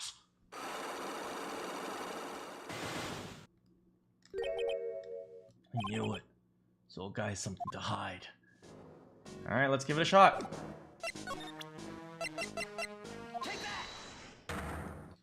You filthy pigeons! Let's try this. It's time you told me the truth. Why are you a regular at a restaurant you dislike so much? Isn't it obvious? People only have one reason to go to restaurants: to eat! Is that the whole truth? What do you mean? I don't think you go to the restaurant for the food at all. You insolent brat! How dare you accuse me? What proof have you got? I can tell you, not you nor anyone else in the world will go to that place for food. The proof is in the pudding, or in this case, the lunch menu. That's the twin tea set! The food at Tribulations is terrible and expensive. You're wrong. It's cheap. I'm rich. I inherited money when I was a boy. Yes, I'm stinking rich. I haven't done a jot of work since I was born, other than feeding the pigeons. The taste's another story, but the price is nothing to me. So you're saying you go there because you got money to burn? Exactly! I have so much cash I go for a swim in my money vault every day. Unfortunately, that's a lie. You don't have any money to burn. In fact, you're broke. This is yours, right? My magazine! Why would a rich retiree be looking for a job? So I was looking for a job. I'm buying the lot at the moment. I need spending money. I don't go to that restaurant for the food. I just go for the Javachino. Yeah, I think you mean cappuccino. Anyway, how much does a cappuccino cost there? $8. Dang. $8 coffee. It's pretty much on par with Starbucks. What's your problem? You think a poor man would be better off drinking dishwater, do you? No, I wasn't thinking that. Just wondering if the coffee is really that great. No, it's not. But anyway, yes, that place has free newspapers to read every day. They don't want me hanging around at home, so I go there. Sorry, sir. There are no free papers to read. I don't know how to prove that. Magazine clipping.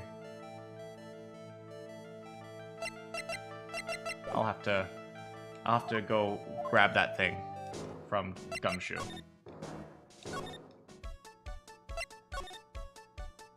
Talk?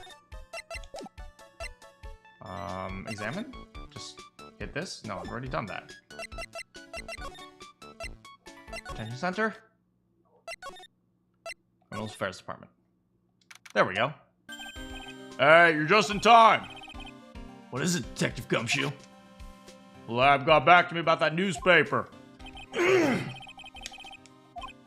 So, what did it say? Did the analysis turn up anything?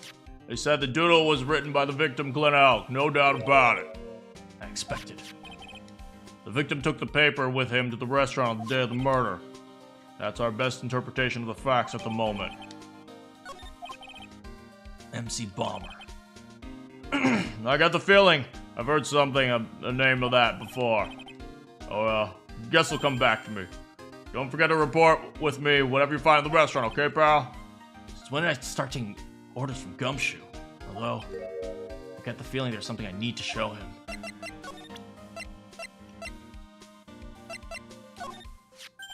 Hey, you got one of those aroma bottles, too.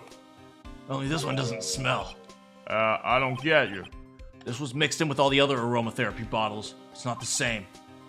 It doesn't even look the same, wouldn't you agree? A cologne bottle that doesn't smell. Smells like a skunk to me, pal. Mind letting me borrow that for a while?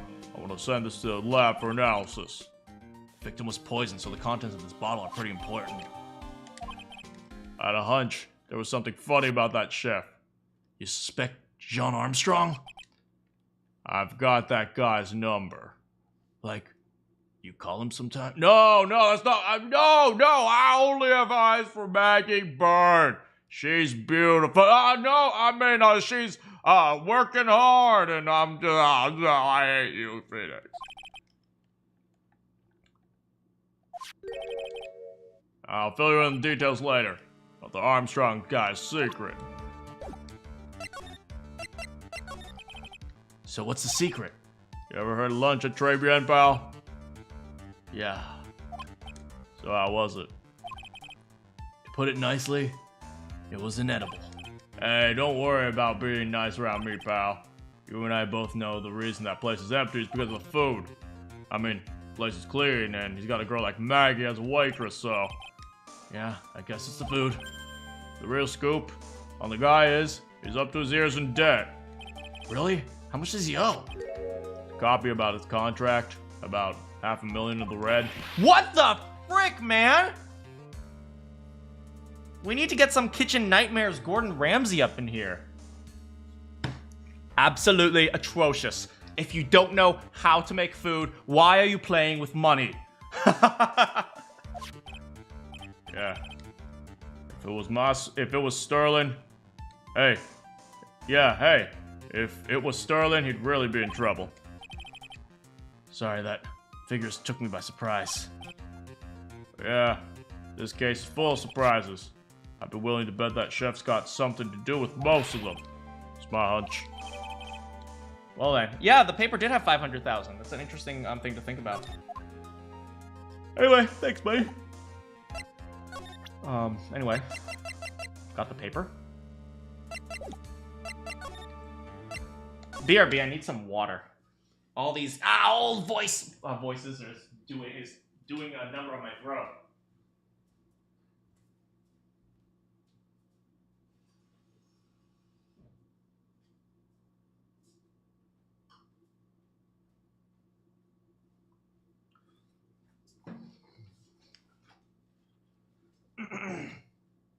No big jug today, only small cup.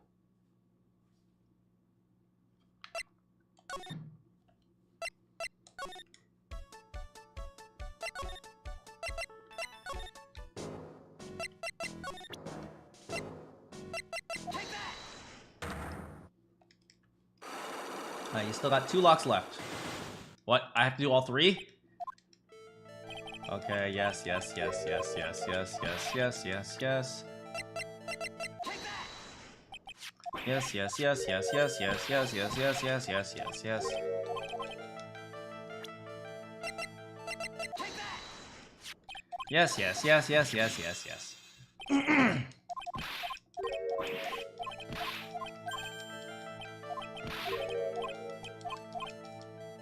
There are no free papers. Take a look at this! What is it? It's a newspaper I found behind the magazine rack at Tribulations. So, what of it? This was the only paper there, and it's dated more than a month ago. What? Do you see what I'm getting at? The restaurant doesn't get newspapers! This is just one that the customer happened to leave behind. Ah! Tell me, why are you so determined to hide the truth? I'm not hiding anything! I'm gonna have to put this guy out of his misery. Listen, the real reason why you go to Tribulations so much No.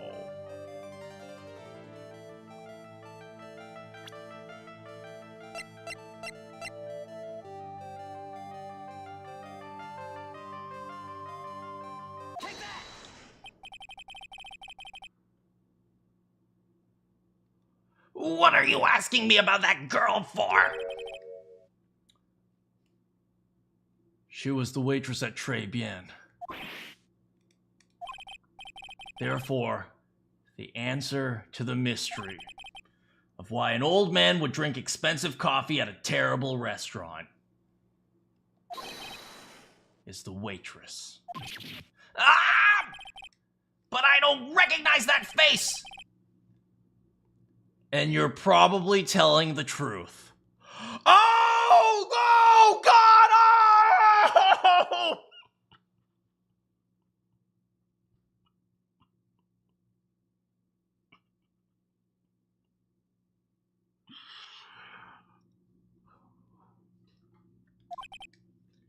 Because you weren't looking at the girl's face, but at everything else. That's the truth, isn't it? You became a regular at the restaurant because of the waitress's uniform. No, I can't take To you, that waitress was your... Enough! Please, no more! Ah, stop saying that word, waitress! Stop it! Stop it! Stop it! It's okay, man. It's okay. I can relate. Why did I know this was going to happen? Sir? Yes, it's true! I was there for the young girl! Fine, so I'm a dirty, wicked, sinful old devil! No, I didn't mean... I mean, yes, it's true, but I didn't mean it like that. I even get one of those lousy cups of Javatino every time for $8! All because of the serving girl! Punish me! Lock me up! Really, that's not what I'm here for. But dang, you can get cheaper stuff than that on the internet. You'll be the same. Another 20 years and you'll understand what it's like. You know how painful it is to be an old man like me. No, really. Listen, sir. Stop calling me that. I have a name, you know. Show some respect. I'm Victor Kudo. Sorry, Mr. Kudo. You young ones think you know it all, don't you? Well, I'm not saying another word. I won't tell you anything anymore. This guy was in the restaurant at the time of the incident, which means I have to hear his testimony, one way or another. I don't believe this. I even broke his Cyclops and everything.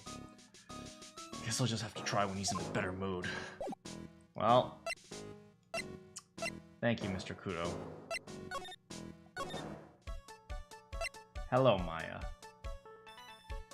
Actually, Maya, I have a idea.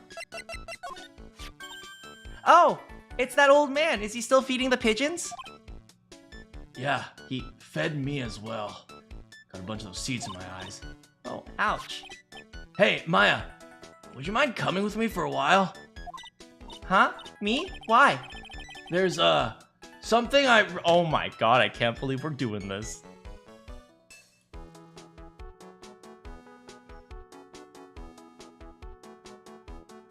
Yes, I will use my daughter as a sexual tool to harass an old man. This is quality gameplay. Okay, sure. I'll just get changed. No, hang on. Can you, go like that? I guess. Sir? You again. Hi. I'm 19, so technically I'm legal. Well, I see. Nick? His eyes are burning into me. And he's not looking at my face. Ah, I feel dirty! That's okay, I think it's going pretty well. Gah! Huh? You're still a little child. Run along and play on a slide, all right? Play on the slide? I like the swings, though. Oh, we were so close! Just a little more and he would have spilled! Pigeon. How can we crack this guy? Excuse me, please, sir. Quiet! Can't you see I'm feeding the pigeon?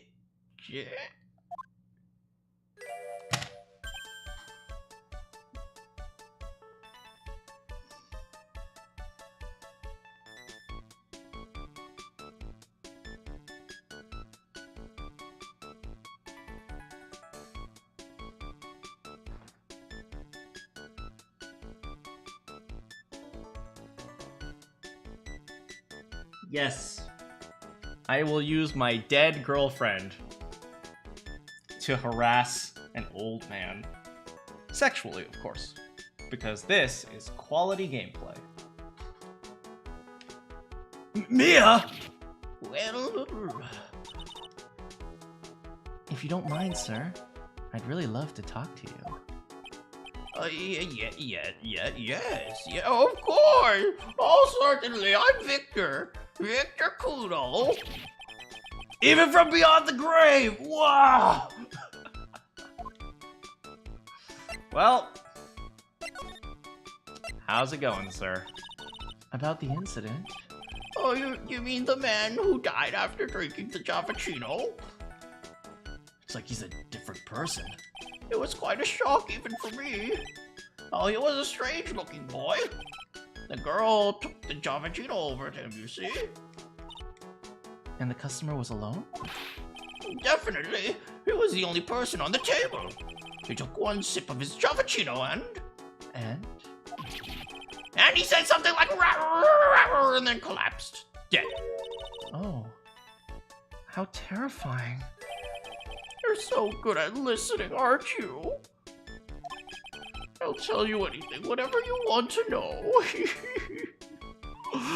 Ah! Hey, handsome man. He certainly seems to be telling the truth now. Looks like Mr. Kudo didn't see the other man either. Do you like the food at Tribune? Well, of course, I'm really a sophisticated man. I was a young businessman once, you know. I set up a casino in London.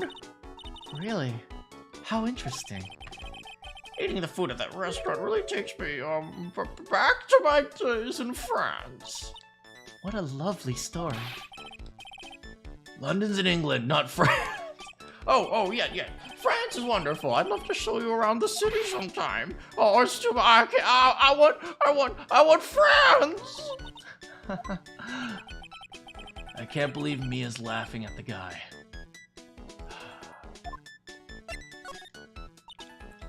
You visit Tribune a lot, don't you? Of course. I mean, yes. I'd like to come and see you there. Really? Oh, you flatter me so. The owner would be delighted to welcome you, I'm sure. Be careful of that chef, my dear. The chef? You mean Mr. Armstrong? That's right. The man's an ex-con.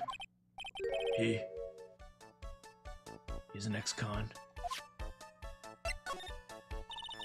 Whatever did Mr. Armstrong do?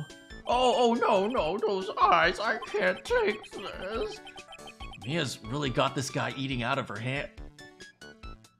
I feel like we should have went a slightly different route of that in that sentence. He steals things from his customers. From his customers? Gloves, handkerchiefs, little things mainly, like Magatamas. I like how Mia, in her infinite afterlife hubris, decided now it's her time to come out. He's a pilferer! You can't be so careful around him, my dear! Are you sure about this? Of course! He was arrested for it once! I was there when it happened, having my Javachino. He really is a regular. Let me write you a little haiku about it. A haiku? A Japanese poem. It'll explain all you need to know about that chef. Convicted before, a wicked man or woman. Repeat offender. Boom boom. If he takes anything again, you let me know. If it's not too expensive, I'll buy you a replacement. Poor guy. He couldn't do enough for Mia. Okay, Phoenix. That's about as much as I can do to help. Thanks. Mia, this is, awkward. We got some really important haiku poems thanks to you. Honestly, I can't believe Maya called me for something like this. I mean, if you think about it, if genetics runs in the family, oh god, one day I'm going to be defending Maya. Oh god, oh no. No! My little girl can't grow up to be beautiful because then I'll have to protect her from men. Oh god. How's it going, Jolly? I guess it's about time to wrap up today's investigation. Had enough of being a waitress? Yeah, plus, no one came to the restaurant. Oh la la, Mademoiselle Maya! Non, how can you leave me like this? I'm sorry. That reminds me. Mr. Armstrong had a Cyclops or 3, didn't he? Gonna have to break those. Oh my god. I hope you won't mind. I'd like to have another word with you. Volunteers, of course! Oh god. I threw up a little bit in my mouth. Uh-oh. What is happening? I do not like this horrible feeling. I want to know the truth. What happened that day? Hello, I want you to confess, don't hurt me. Well, that was a new world record. It was a lottery ticket. The man who died here had a lottery ticket for $500,000. $500,000? Oui. But after the incident, this ticket, it disappeared. The ticket disappeared. This was the motive that Lambert Security gave for Maggie. They say that she poisons a man to get the $500,000 lottery ticket. Why didn't you tell me about that sooner? My lord, You've been trying to hide this information about the lottery ticket from me. I want to know the reason why. No, monsieur, you doubt me. But I have confessed everything I know to you. Mr. Armstrong, the $500,000 ticket, I think I know who took it. It was stolen!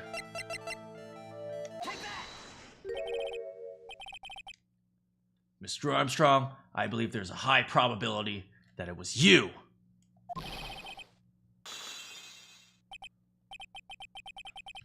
Wow. That's a piercing... Oh, I didn't even see the scream. There were some spam bots. Oh, I didn't even see it because I was on top chat instead of live chat. Don't worry, I'll take care of it. Hide the user. Thanks for letting me know that there was a spam bot.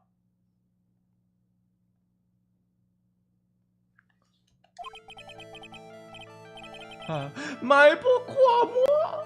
Why, you have no evidence? I am not the mask kind, and I am not the person who steals the property of others. Sorry to disappoint you, Mr. Armstrong, but I have evidence to the contrary. I present to you that proof that you've stolen in the past. Wait. Oui? Perhaps that would be nice, a terrine, maybe? Oh, was it not this? I was just thinking... Ah, no! Alors, I must go to buy the ingredients.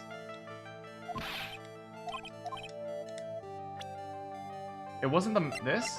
Oh, well, I guess it's this. What is this, a poem? Oh, monsieur, you know me so well, I adore poems. Please read it. Put some feeling into it. Convicted before. A wicked man or woman. Repeat offender. Oh. I'm sorry to have to bring it up, Mr. Armstrong. But you have been arrested for stealing from your customers before, haven't you? Oh, mon Dieu! Les mensonges! You are the liar! You deny it? Do not make la false accusation, s'il vous plaît. So do you have any proof? I want to see the incontestable proof that I have ever stolen from my customers. Seems old habits die hard, Mr. Armstrong. What is that? It's my Magatama, and I found it in your kitchen! No! Wow, that scream just about broke some windows. Oui. I have the weakness for the little trinkets and la figurines. And it just slips out and I cannot stop. You've stolen handkerchiefs, gloves, other things from your customers, right? Oh, oui, it is the truth. I am just a timid little girl inside, monsieur. A timid little girl. Besides, this time, it's not the straw trinket, oui. It was 500,000 French dollars. Mine, whatever still. I have no need for such money. Really now? Oh, monsieur.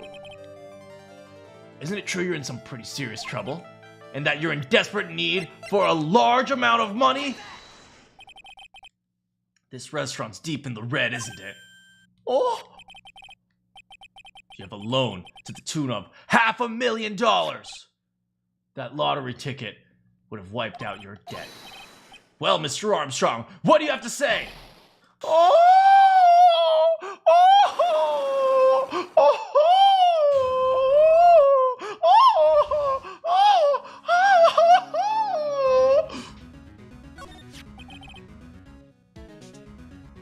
Mr. Armstrong, you said the victim had a winning lottery ticket for $500,000. How did you know he had something like that in the first place?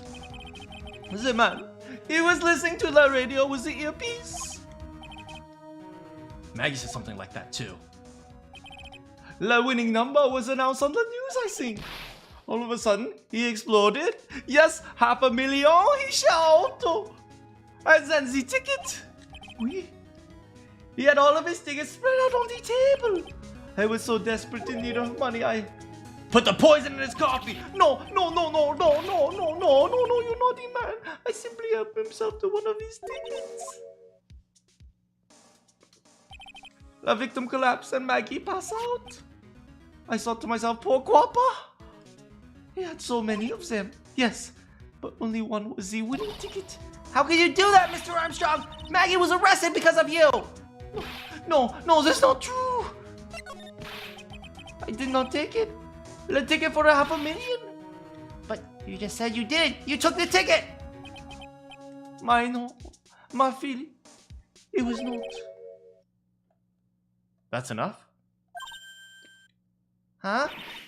Ah!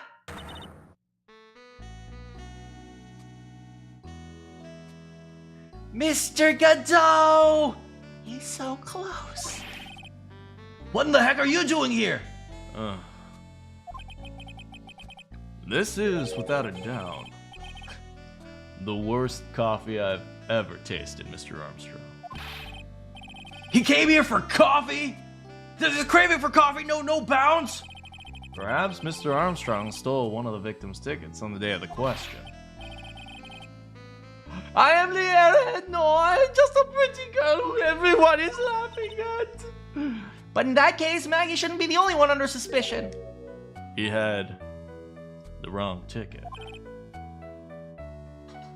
What? Mr. Armstrong made off with the winning ticket's pretty neighbor.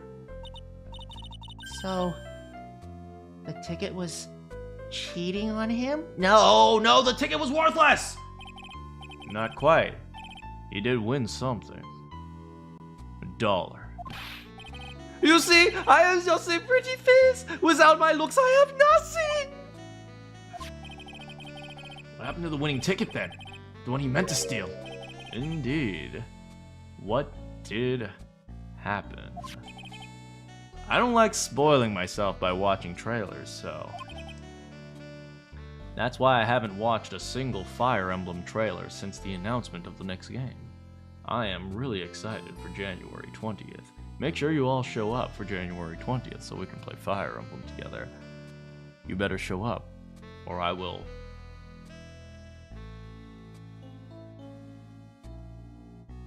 not let you touch my body. That only works for like 2 people in the chat. Dang it.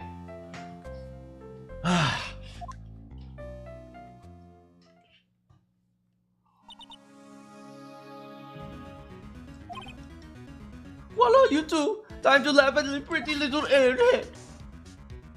Looks like I won't be needing this anymore. Looks like we got a new mystery now.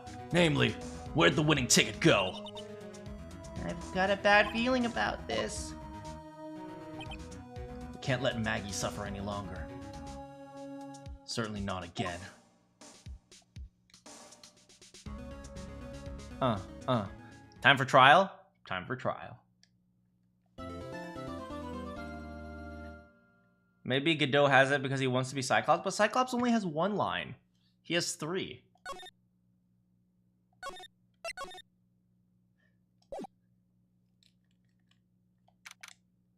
Alright, January 7th. Oh, I see. I guess I should have expected this. Nobody saw the other guy. But he was there when I took the coffee over, sir. Scout's honor. Maggie! Detective Gumshoe! Are you alright? How you feeling? As if you need to ask either question, sir. Don't let him get you down, okay, Maggie? Don't forget to eat well. Roger! And you! Better square this case away, pal. Maggie's innocent.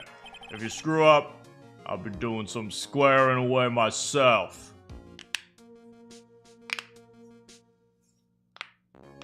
Wow, Gumshoe, you can crack your knuckles really loud.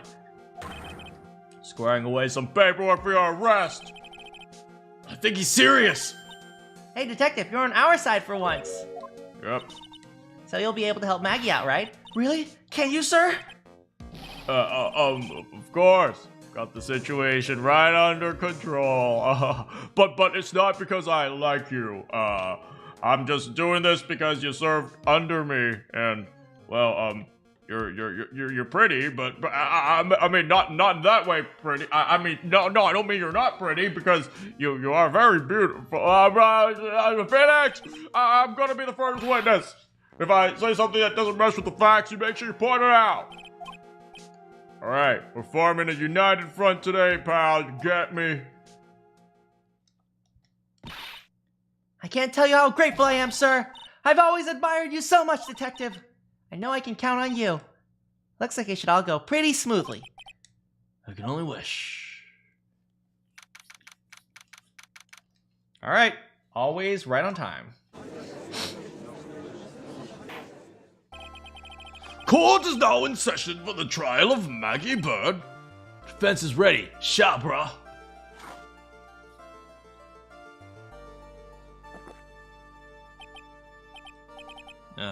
Bitter. Coffee, number 1. You know, I'm pretty surprised. There aren't more people simping for me in the chat right now. A little disappointing. Should have known better than to count on you guys. Maybe I just won't give you the time of day ever again. Mr. Wright? Yes, Your Honor? What's wrong? Nothing. It's just whenever I addressed you in the previous trial, your response was, "You was talking to me." It was a little, well, intimidating. No, that wasn't me. That was the phony Phoenix. I see. So our trusty Phoenix Wright is back with us now, is he? Our trusty. Mr. Godot, opening statement.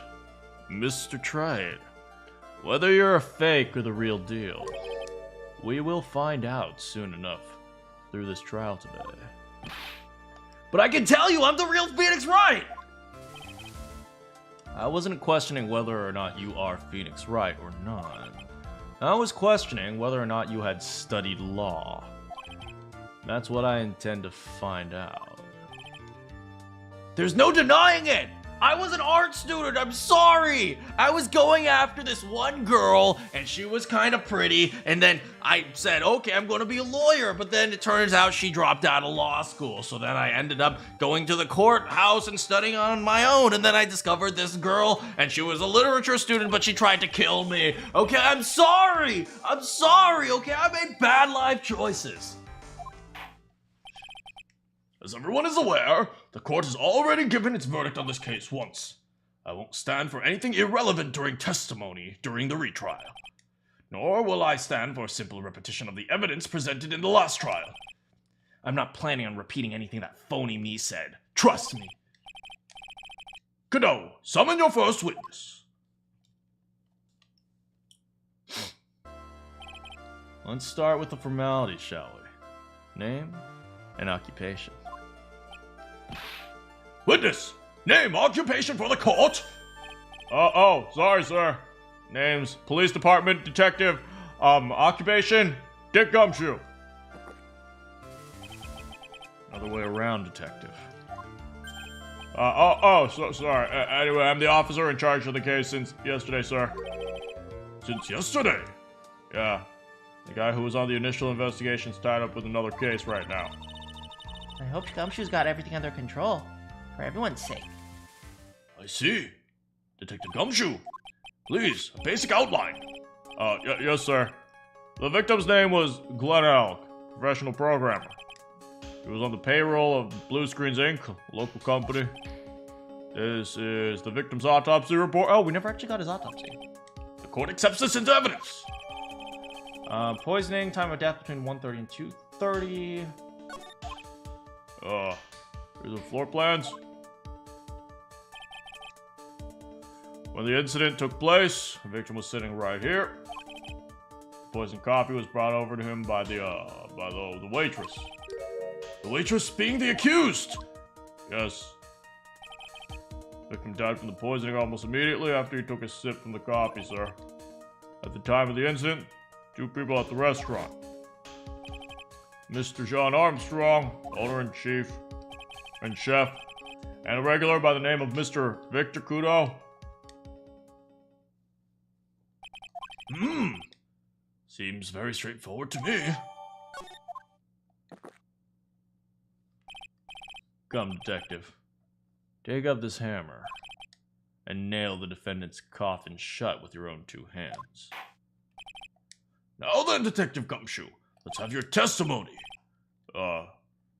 Yes, sir. Aw, poor guy. He has to report on the crime facts against Maggie. When, the incident took place, the victim was alone at the table, sir. We understand that Glenn L. Guy was listening to the radio at the time. Traces of poison found in his coffee cup. What we found, potassium cyanide. Stuff really packs a punch. And, looks like Miss Bird might have had, well, some kind of motive. He's just like, well, she had some kind of motive, yeah.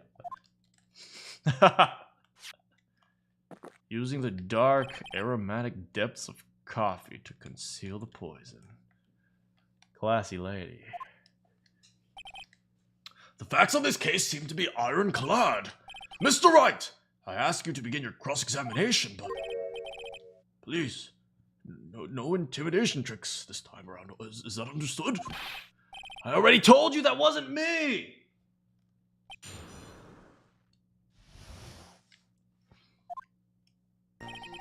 When the incident took place, he was alone at his table. I guess we're just gonna press him for everything. Can I stop you for a minute? Yeah, what is it? Did I say something that contradicts the evidence? Tell me, please!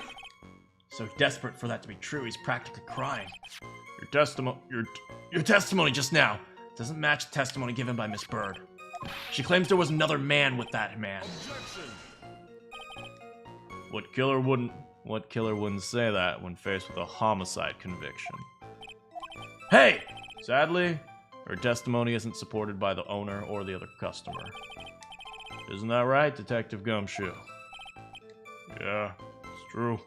Their testimonies tie up on that. They both said there was no guy at the table. What should I do? Yeah, I mean, there's nothing to lose by pushing because we already have a guilty verdict. Maybe the other witnesses missed him. Perhaps their view of the table was obscured in some way. That argument's as weak as the coffee at Tribulations. Trite. I have here, in my possession, a ticket. A ticket? Looks more like a photo. Yes, a one-way ticket to Guiltyville. Population, the defendant. This is a photograph taken from near the entrance to the kitchen. This is the scene as witnessed by the chef moments after the poisoning took place. I think the court will agree that with such a clear view of the crime scene. Oh, how, Mr. Trite, could anyone have overlooked a second person at the table?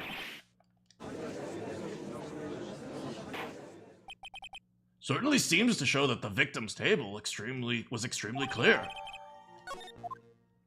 Okay, well, we got the photo.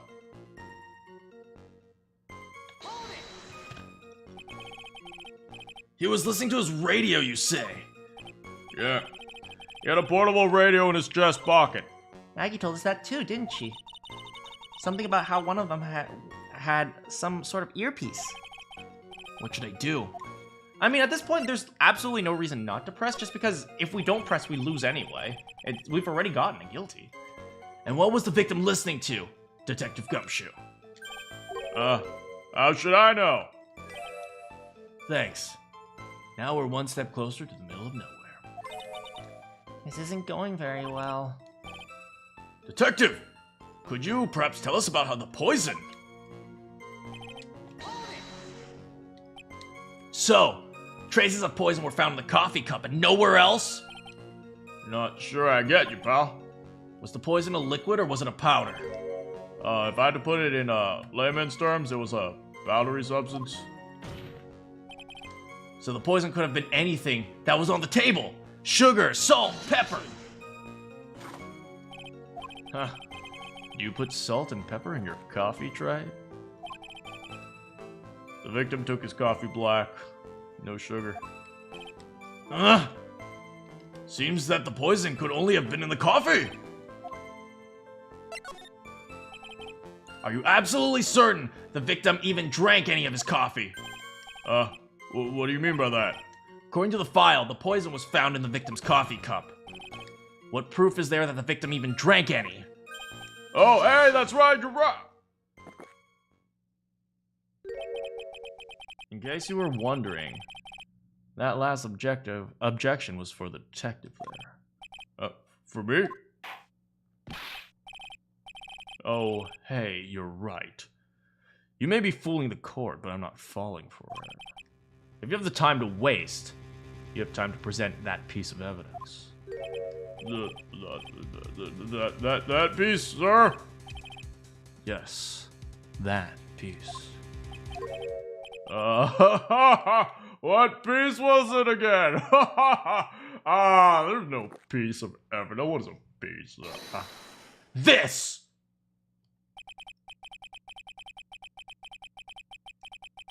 Should I be grateful that this coffee's only hot enough to give me first-degree burns? Bailiff? Bailiff? Bailiff? I was just assaulted. Why is everyone allowed to abuse my poor Phoenix Wright? This man, he deserves so much better. Oh, now I remember.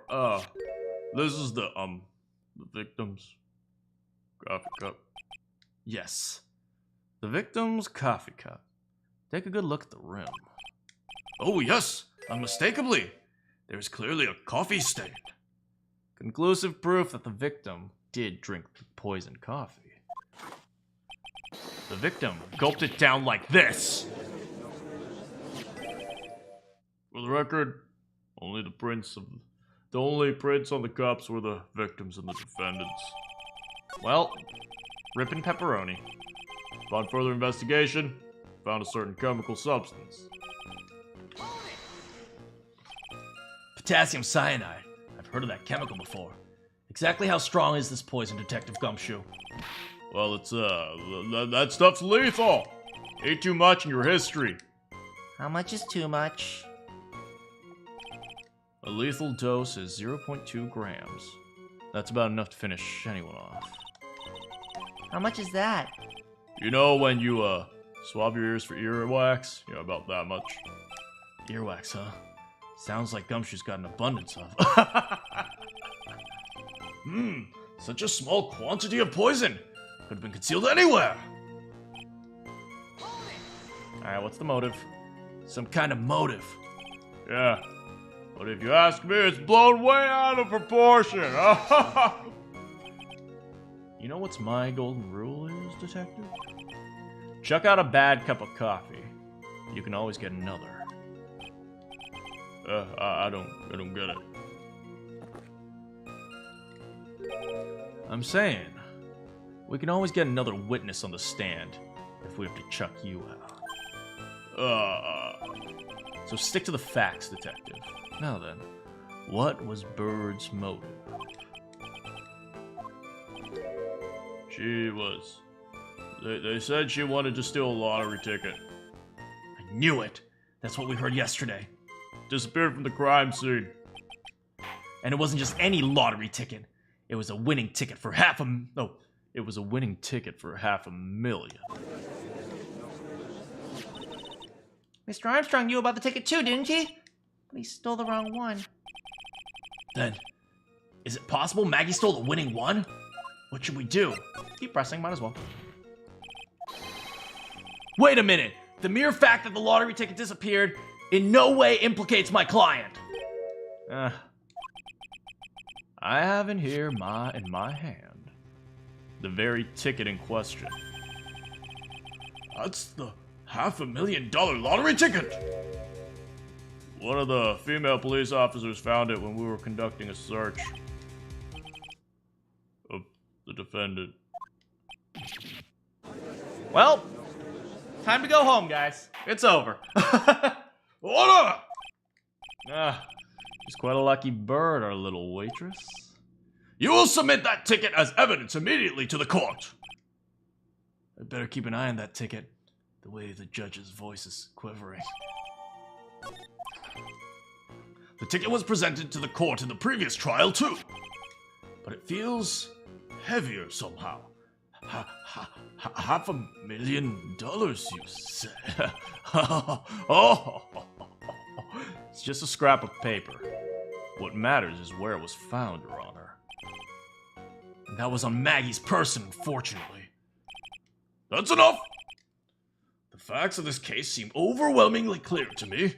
The defendant had ample opportunity to commit the crime. Furthermore, beyond a doubt, she did indeed commit the... It further seems beyond reasonable doubt that she did indeed commit the crime. I like an old man who knows the score.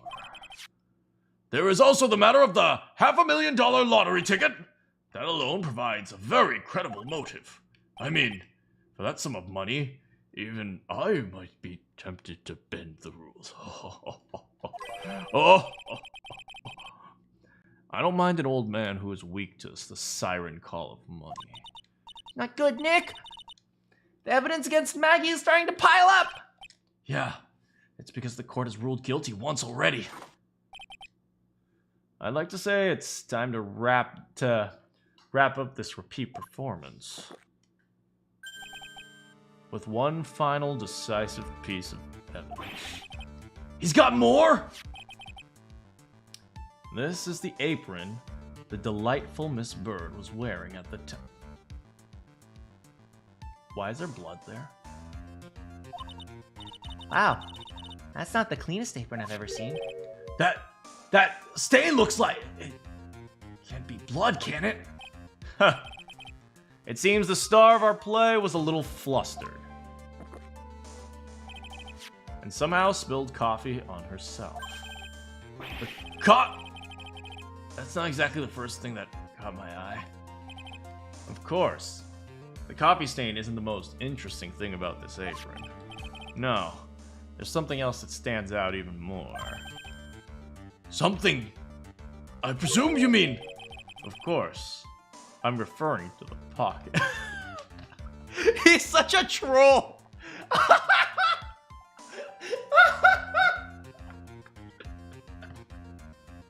He's such a freaking troll. Ugh. Pocket. The search carried out right after the incident uncovered this. Potassium cyanide. The very poison used by the killer was in her apron pocket.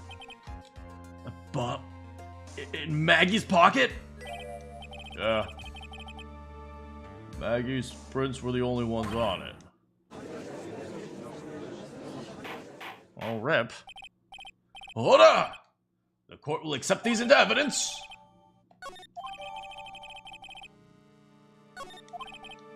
Something's still bothering me, Mr. Godot. Why have you not explained the bloodstain to the court?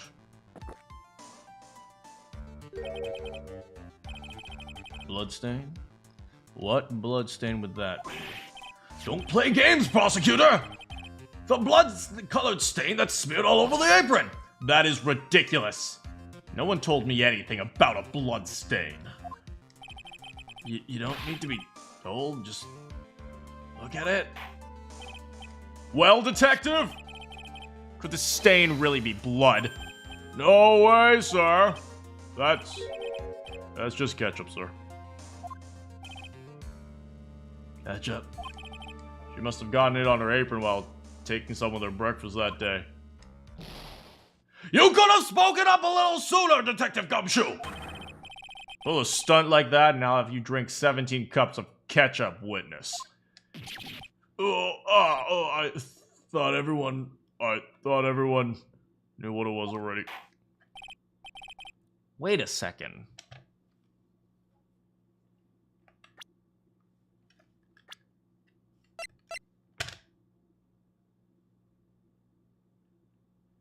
Can he not see the color red? This isn't the first time he has mentioned that he doesn't like the color red. Well, he does. This isn't the first time that he dealt with something red, right? If you remember in the previous case, there was something about a red emerald, and he was like, "Oh, I don't know anything about colors," or something like that. That actually makes a lot of sense because his visor is red. Yeah, he can't see the color red. Well, Rip Godot.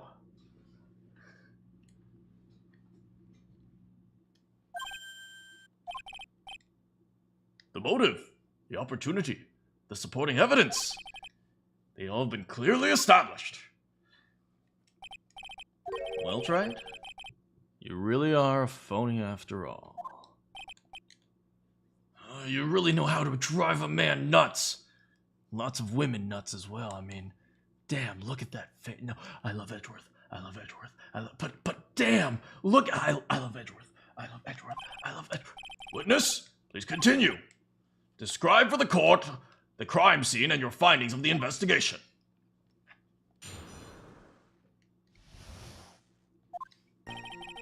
Crime scene was reported at 2:25 p.m. by kind of a scary old man, sir.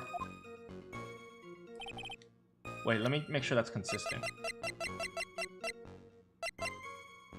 Winning dollars. Where'd it go? Not this. Oh, there. 1:30 and 2:30. 2:25. Okay, that's consistent. What crap? The victim didn't have any identification on him, but we figured out who he was pretty quickly, and the investigation went smoothly. When Maggie was searched, we found the lottery ticket, a bottle of poison. That was it. Nothing else missing from the crime scene. Was there nothing else missing from the crime scene? You've identified the victim, secured your prime suspect. Very good. Last chance to convince the court you're a real lawyer, Trite. Don't count on any more cross-examinations after this one, so let the fun begin. Alright, let's see. We'll just try to get as much information as we can.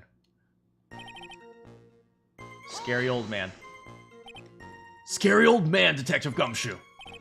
Yeah, there's an old man who's a regular at the restaurant, where the incident happened. We're obviously talking about the same old man. Officers were dispatched right after the report came in, but that old guy made a fuss. What took you so long? He hurled abuse at them, and then seeds. It was nothing. I caught each one with my teeth. What?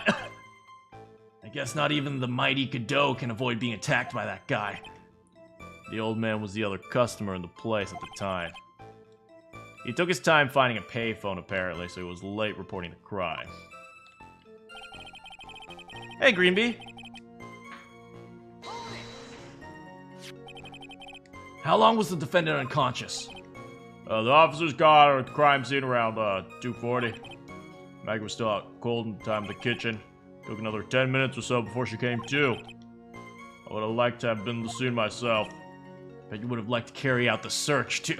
Bro! Gumshoe is just trying to be a wholesome dude looking out for a girl that he kind of like. Don't make him a perv. Gumshoe's not a perv. Gumshoe is a wholesome boy. I would have loved to see Maggie asleep all that like that, all pity and peaceful.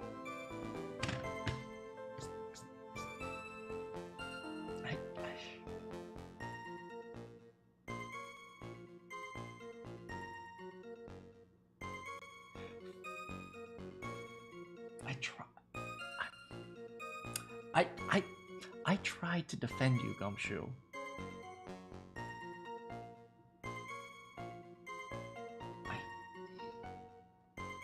I would love to see Maggie asleep like that, all pretty and peaceful. You're a professional detective, Gumshoe!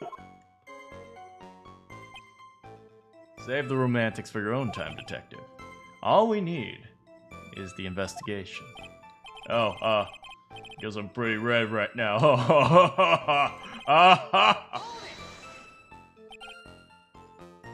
He didn't have any identification. Are you saying it was stolen? No, I don't think so. Victim didn't have a driver's license, or even a credit card. All he had was 58 cents in his wallet. 58 cents? Yeah. I can't believe I found someone with less in their wallet than me, pal! Victim sounds like he was a thoroughly miserable young man. Or some kind of outlaw. Why not give it a bit of an edge? I think I'm onto something here.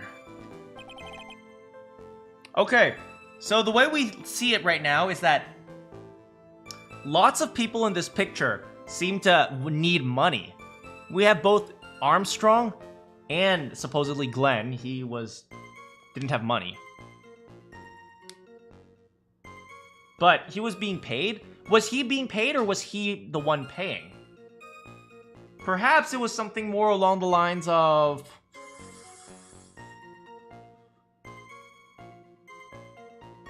someone was paying him for his music?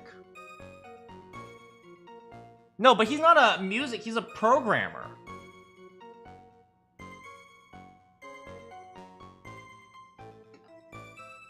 Maybe somebody was paying him to... Okay, so I'm thinking Maggie said something about CDs, right? I'm thinking maybe he wasn't paid to make music. He was paid to... Since he's a programmer, maybe he was paid to make a computer program. Which makes more sense with the fact that he's a programmer. And if he was murdered, it might be something illegal. So maybe he was paid to make some sort of malicious computer software, let's just say. Okay, so let's suppose he was paid to create some malicious computer software. What does that mean?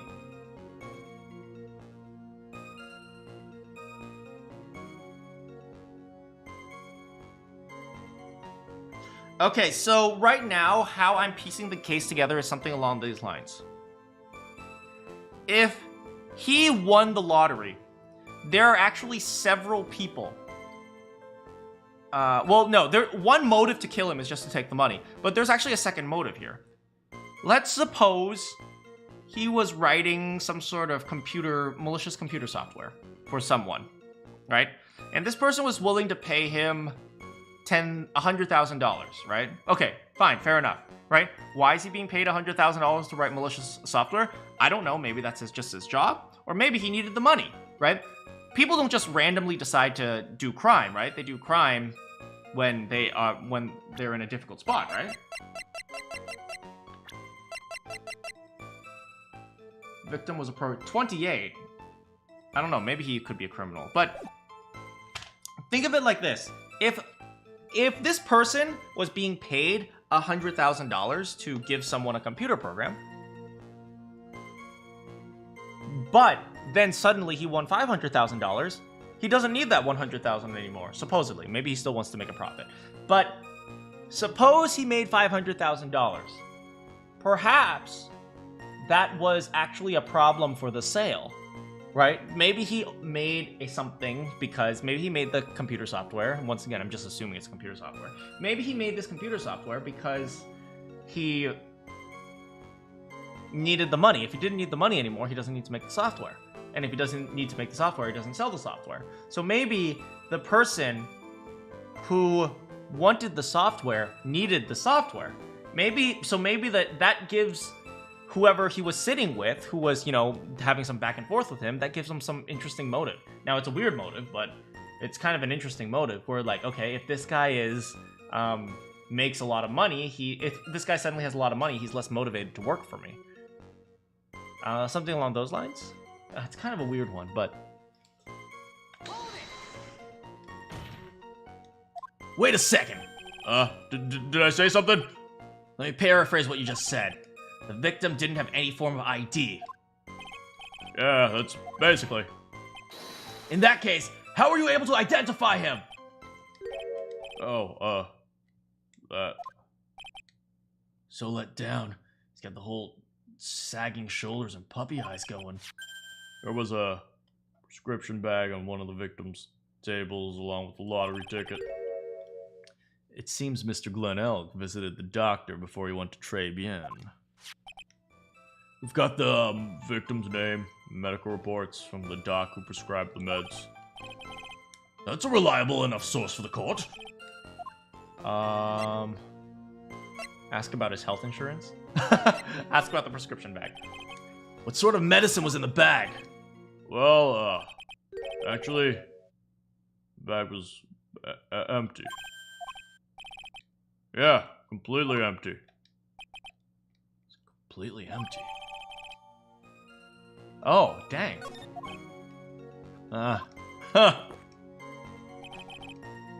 You're entering an empty paper bag as evidence. Desperate, are you, Trey? Now, what happened after the investigation? What happened with the investigation after that, detective? Found the lottery ticket and the bottle of poison. I'm betting you guys that the bottle we gave Gumshoe earlier was his medicine. I'm gonna bet that that's the case. But the defendant had been passed out for a while. In that case, it's possible someone planted the evidence in Maggie's pocket. Hey, yeah, you nailed it, pal. Happens to me all the time. Went to the department party the other day, and when I got home, I was wearing the boss. Keep this crazy testimony, detective, and those shoes will end up down your throat. Sorry, sir. So trite. Someone planted the evidence in Maggie's pocket. It's a pretty bold statement. Care to back it up with some evidence? I'd love to if I had any. It appears you have no evidence to support your theory, Mr. Wright. Continue. So the $500,000 lottery ticket, and the bottle of poison were accounted for. Interesting. It's true that those two items are accounted for. But wasn't there another lottery ticket that was stolen that day? Oh, yeah. The one the restaurant owner took. My source is your mother. You won a whole $1. What a lucky guy. They're just gonna let him get away with that? It was just $1, detective. I guess no one cares when it's that little. Except for Gumshoe. If I don't find a hole in his testimony... Gumshoe isn't giving us anything to work with. Can't find any contradictions if he doesn't give us something. Yeah, it's true. But Maggie and Gumshoe are, like, dumb and dumb.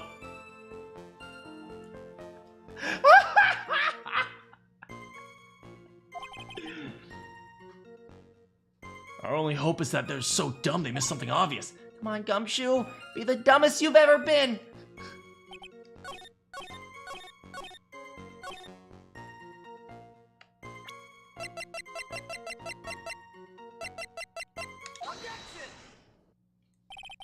Detective Gumshoe, I think I should point something out to you. There is one small contradiction in your testimony. Oh, finally! I was getting anxious. Just wait. Hurry up, tell me. You testified that nothing else was missing from the scene. However, the prescription bag you mentioned was empty! Did the officers receive the medicine from the scene of the crime later? No, they didn't. The victim was given a prescription right before going to Tribulations. Where then did the medicine disappear to? You're too cool, pal! Indeed, due consideration wasn't given to the victim's prescription in the previous trial. Witness, why do you always overlook such vital pieces of evidence? That's the most careless thing I've done so far, huh? Yeah, nice job, buddy! Yeah. The victim was killed by poison, and the victim's medicine mysteriously disappeared. The victim's own prescription could have been the lethal poison itself! Potassium cyanide?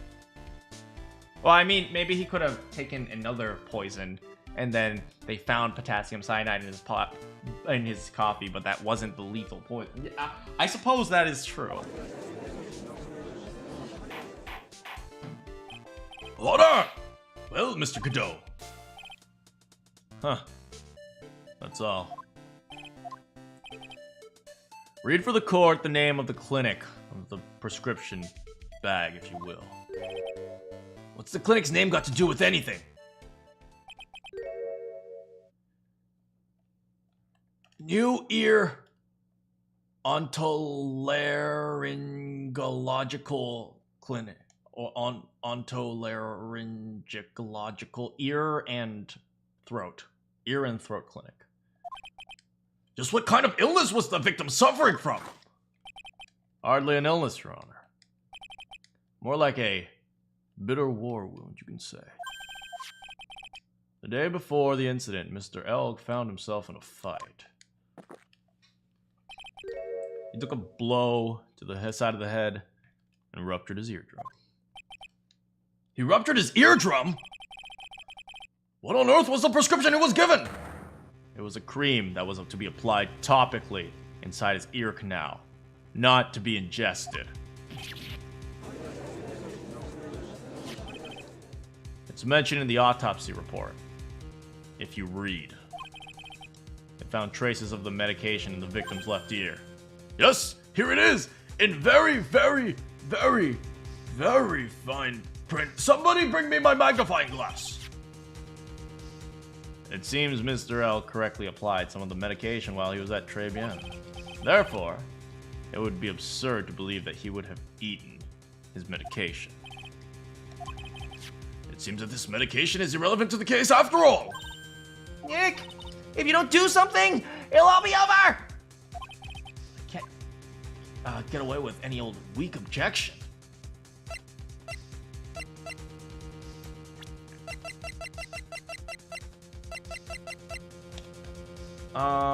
The bag is empty.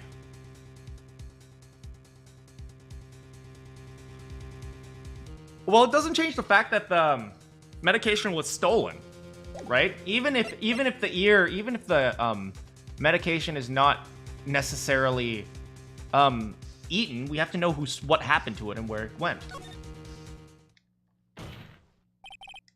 Only moments ago, Mr. Godot made the following statement.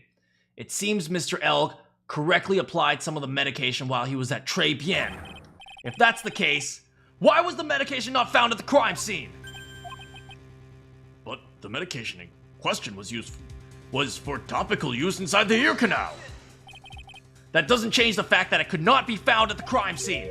However insignificant that may seem, it's a lawyer's duty to pursue the truth. I promise you, I'm just having a tough time reading today. I am usually smart. You know as well as I do that medication is irrelevant.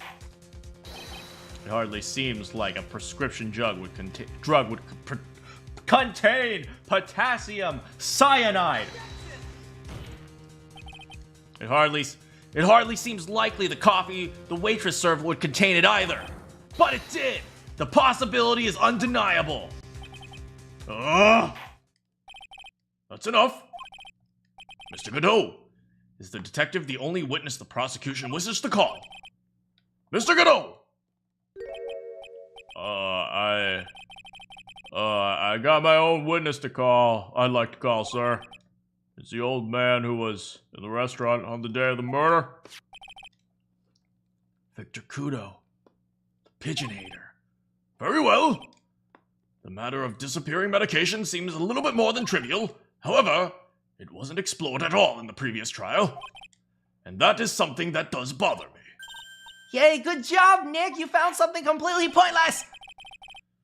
The court will now adjourn for a 10-minute recess, after which we will hear the prosecution's next witness.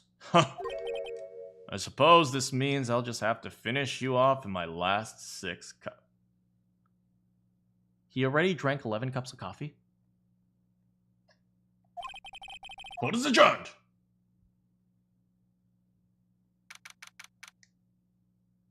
And I think that is where we are going to end for today.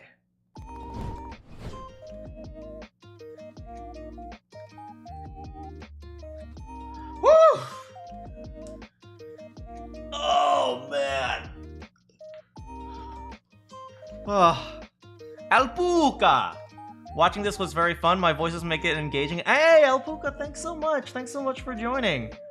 Yeah, I'm glad you enjoy the voices, because I'm always a bit self-conscious, because I never actually try to make, like, super high professional. I make voices that are fun, and I'm glad that you enjoy the funness of the voices. Thank you so much. Yeah, it was super. But Maggie, first of all, Maggie. Second, we got to see Mia in a maid. Oh, as a maid outfit. This is the best case. Like, this is like, there's no. Like, there's nothing better than this case. This case is literally the best case. It's that's all. That's literally it. Just Mia in a maid costume, in a maid outfit, and 3 Gumshoe. Well, Gumshoe's always there, so Gumshoe's always. Well, every case is the best case because Gumshoe's there. Let's just put it that way.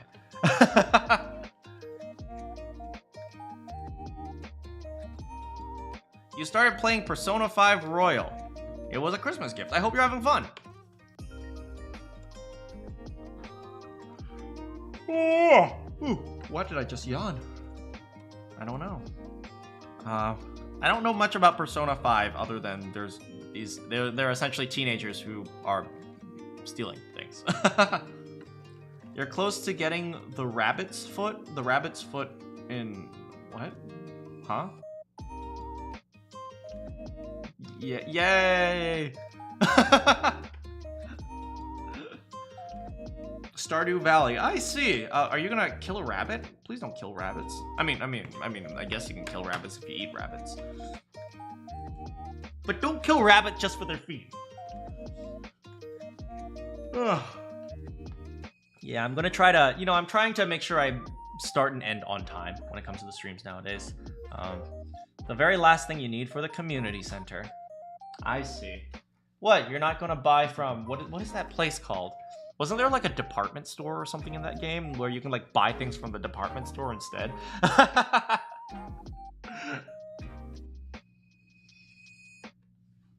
don't remember. Ugh.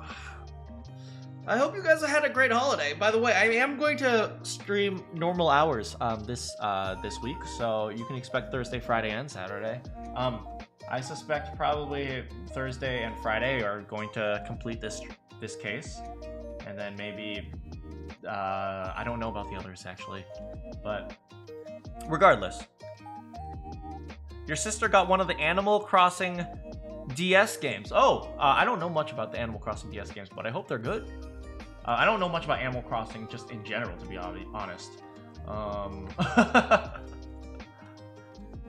You had fun? You got Pokemon Violet. Oh, man, that's great.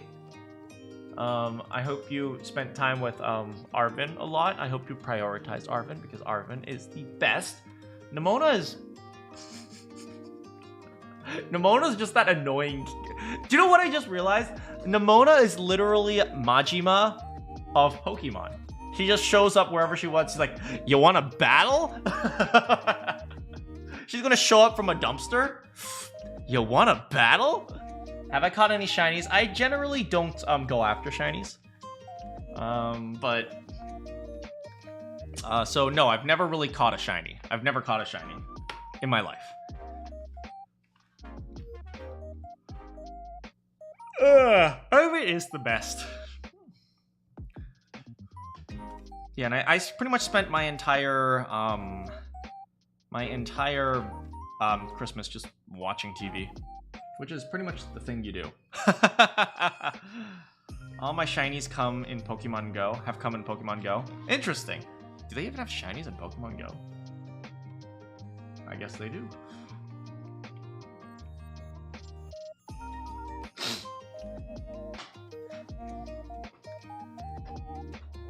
Yeah, but, you know, I have to figure out dinner now.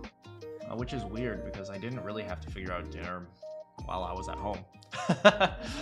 Maybe I'll just get something easy, like a teriyaki bowl or something simple. Yeah, I can't wait for January 5th. On January 5th, I get to go to the doctor, which just sounds weird. It's like, why are you looking forward to the doctor? I'm looking forward to going to the doctor because I need to get my leg thing done. Sorry I keep talking about the leg thing. And it must be like, oh my god, we know your leg is injured, buddy. But it's like, yeah, it's essentially consumed most of my life. Anyway, I'm gonna go build a sandbox. Who's coming to play in the sandbox with me?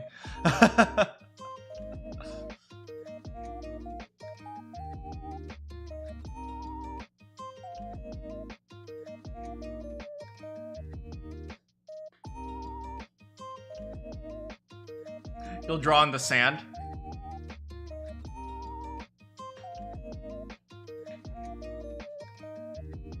Remind me what's up with the... It's overly complicated. Long story short, there's like, my leg has some sort of bone problem that also has some sort of like, hip problem that's something like about like, the muscle problem. I don't know. There's lots of stuff wrong.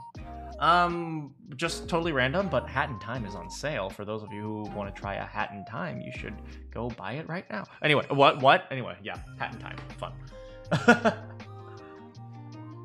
I like Hat in Time. It's one of my favorite games.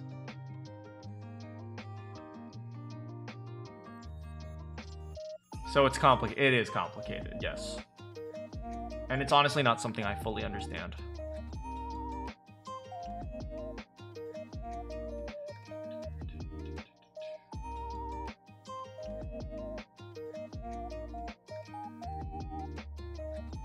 Should I get ice cream today as like a little dessert?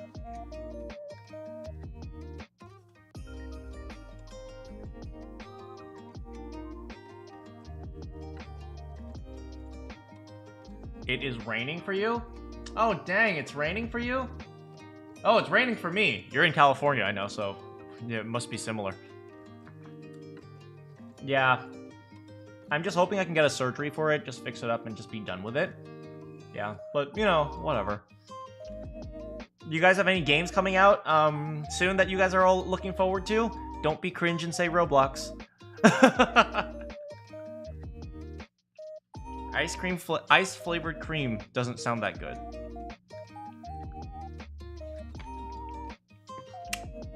New games coming out now. Coming out. You know what you're waiting for. You are waiting for Honey Pop. Yeah, Honey Pop. Yep, you're definitely waiting for Honey Pop. Let's see here. You're hoping for a new Toho game? I haven't kept up with Toho in forever. When was the last Toho game? Toho Project. Okay, when was the last Toho game? 100th Black Market. Released on Steam. Oh, it was released on Steam. Toho 100th Black Market.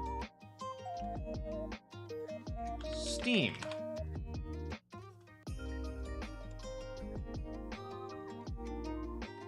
Huh, interesting. I'm looking forward to Inescapable. Inescapable game.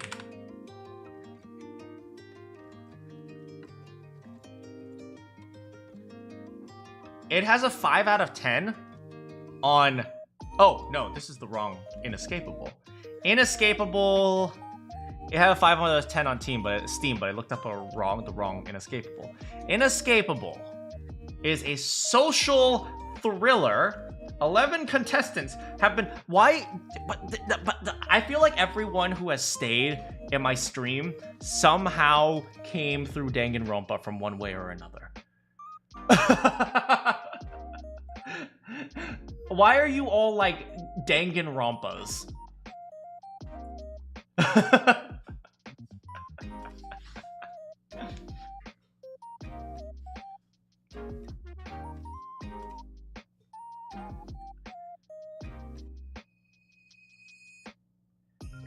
Yeah, I'm looking forward to choosing my wife in Fire Emblem. Fire Emblem Engage. You know, but I'm gonna miss typing up Fire Emblem and seeing pictures of Claude and Hilda and Marianne. I'm gonna miss that. You know, for those of you who don't know the art style, the new art style of Fire Emblem, like if you guys are used to the Three Houses version, the new art style is very cutesy, I will say. They took it a little bit more, even more anime than Fire Emblem Three Houses. Fire Emblem Engage, waifu. Yeah, they took like, imagine Marianne, but her eyes are way bigger. Raincoat. Oh yeah, Raincoat, definitely. I don't know about Raincoat, but I do know that I saw like a little bit of a trailer where he, like, the main character was fighting a monster, and the monster was yelling words at the main character, and the main character was cutting it down with his word sword, and it's like, yep, that looks like Danganronpa.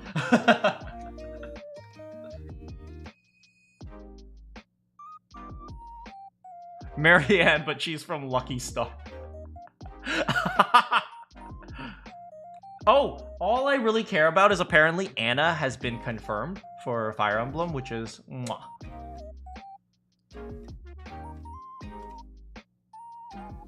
The protagonist looks like the love child of Makoto and Kyoko, but has the same voice actor as Hifumi.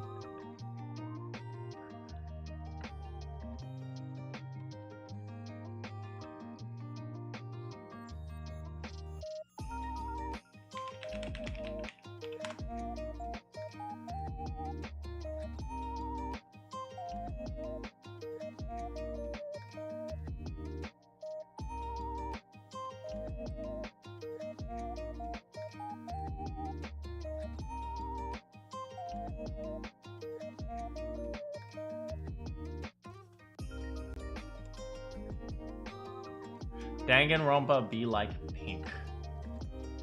Indeed. I will say, one thing that does always scare me, that scared me a little bit, in the Danganronpa fandom, or the fandom, is that Danganronpa was a really good thing for me to stream, but it was also a really bad thing for me to stream, because a lot of people, they showed up for Danganronpa and demanded more Danganronpa. And when I started streaming other games, some of the Danganronpa people who wanted Danganronpa actively downvoted all my other streams because they wanted me to not do anything other than Danganronpa. That's actually something that happened. You guys might not know this. But you know, you can actually track like from like before Danganronpa to like while I was streaming Danganronpa to after Danganronpa. Like after Danganronpa, for some reason, my many of my streams actually have a very low like to dislike ratio, and then it slowly raises back up. It's very interesting. Sounds like Danganronpa fans. Really?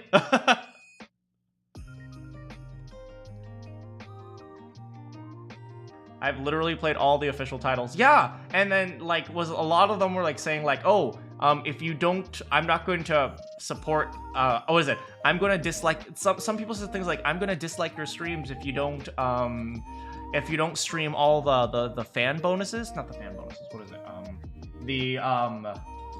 The free time events. They're like, oh, if you don't do all the free time events with all the characters, I'm gonna dislike the streams. Like, what? But I just wanted to, you know, play Danganronpa and make you guys happy. So, yeah, you can't please everyone, I guess.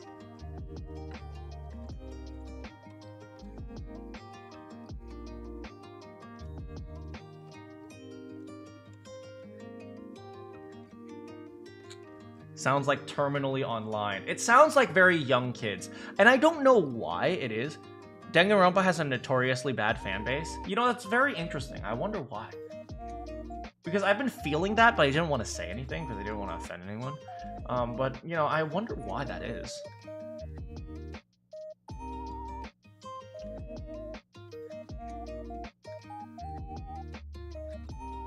If you don't free time with Miuruma, I'm gonna kill Dumbledore. No, not Dumbledore! Especially on Twitter and TikTok, from what I heard. I think there's, you know, there's something that happens with a lot of, like, major plot-based stories and video games. Like, for the same reason you could argue that, was it, Harry Potter has a, like, kind of an awful fan base. I suspect, you know, when things are based into fantasy and they, you know, are pretty good at getting, like, people who are, like, very, let's just say, imaginative kids or anime fans, like, they do a lot of, there's a lot of self-inserting into like a good world, like into, if somebody writes a good environment for a story to exist, there's a lot of self-inserting, and when you self-insert yourself into worlds and stories and so on, a lot of the things that, you know, a person might disagree with, it becomes a lot more personal to them. So, which is why I think, you know, like, so many people have these, like, self-insert, like, Danganronpa characters, and it's like, I'm the ultimate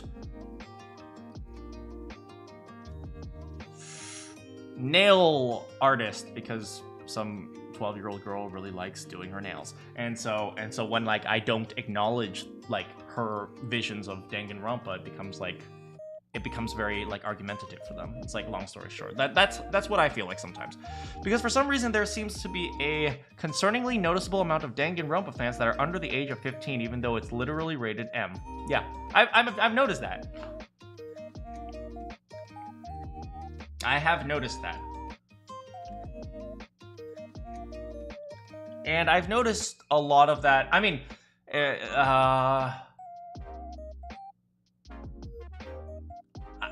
what's the name? Grand Theft Auto actually suffers from that problem, although maybe the cause is different. But yeah, I don't know. I suspect when something is popular, if its popularity lasts long enough, it eventually becomes a hit with kids. I've noticed. I feel like that's what happened with Five Nights at Freddy's as well, because Five Nights at Freddy's is not a kid's game, but somehow, for some reason, all the kids are now playing it. Yeah, I feel like if something becomes popular enough, it becomes a hit with the kids simply because, you know, kids don't have the ability to explore the world on their own. So they find the thing that's popular, and then they stick with it, and they know this thing is good, so then they learn to, you know, obsess over it, not realizing that they're not at the level of maturity to understand what the heck is going on. Anyway, like how COD has a lot of young players. Yeah, exactly. I feel like that, you know, for the same reason, right? Grand Theft Auto, it wasn't young kids that played Grand Theft Auto back in the day. It's like just now, if you log on to Grand Theft Auto Online, it's only kids now.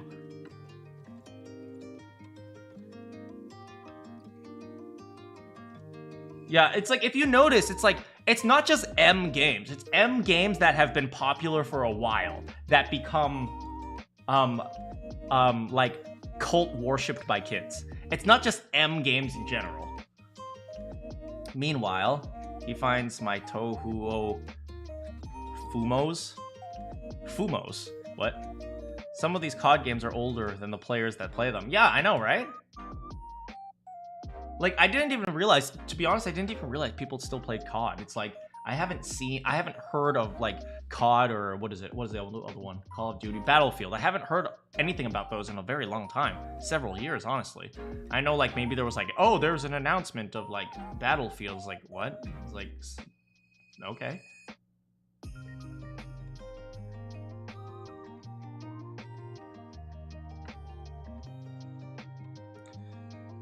And to an extent, the market, you know, some of these aspects of the market being dominated by, you know, sales for kids is not necessarily a good thing, because kids don't necessarily know what is a good thing.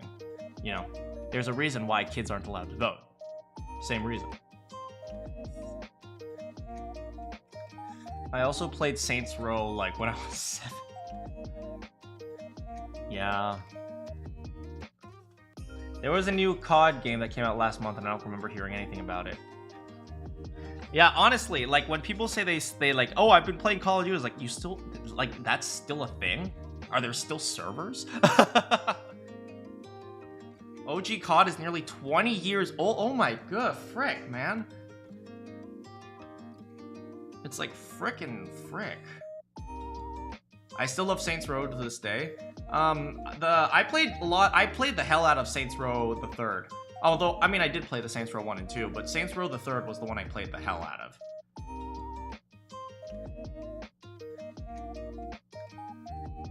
Because Saints Row the 3rd, I felt like they just stopped competing with Grand Theft Auto. Like, they stopped competing with Grand Theft Auto and started being their own thing, and that's when, like, I think they did a really good job with the game.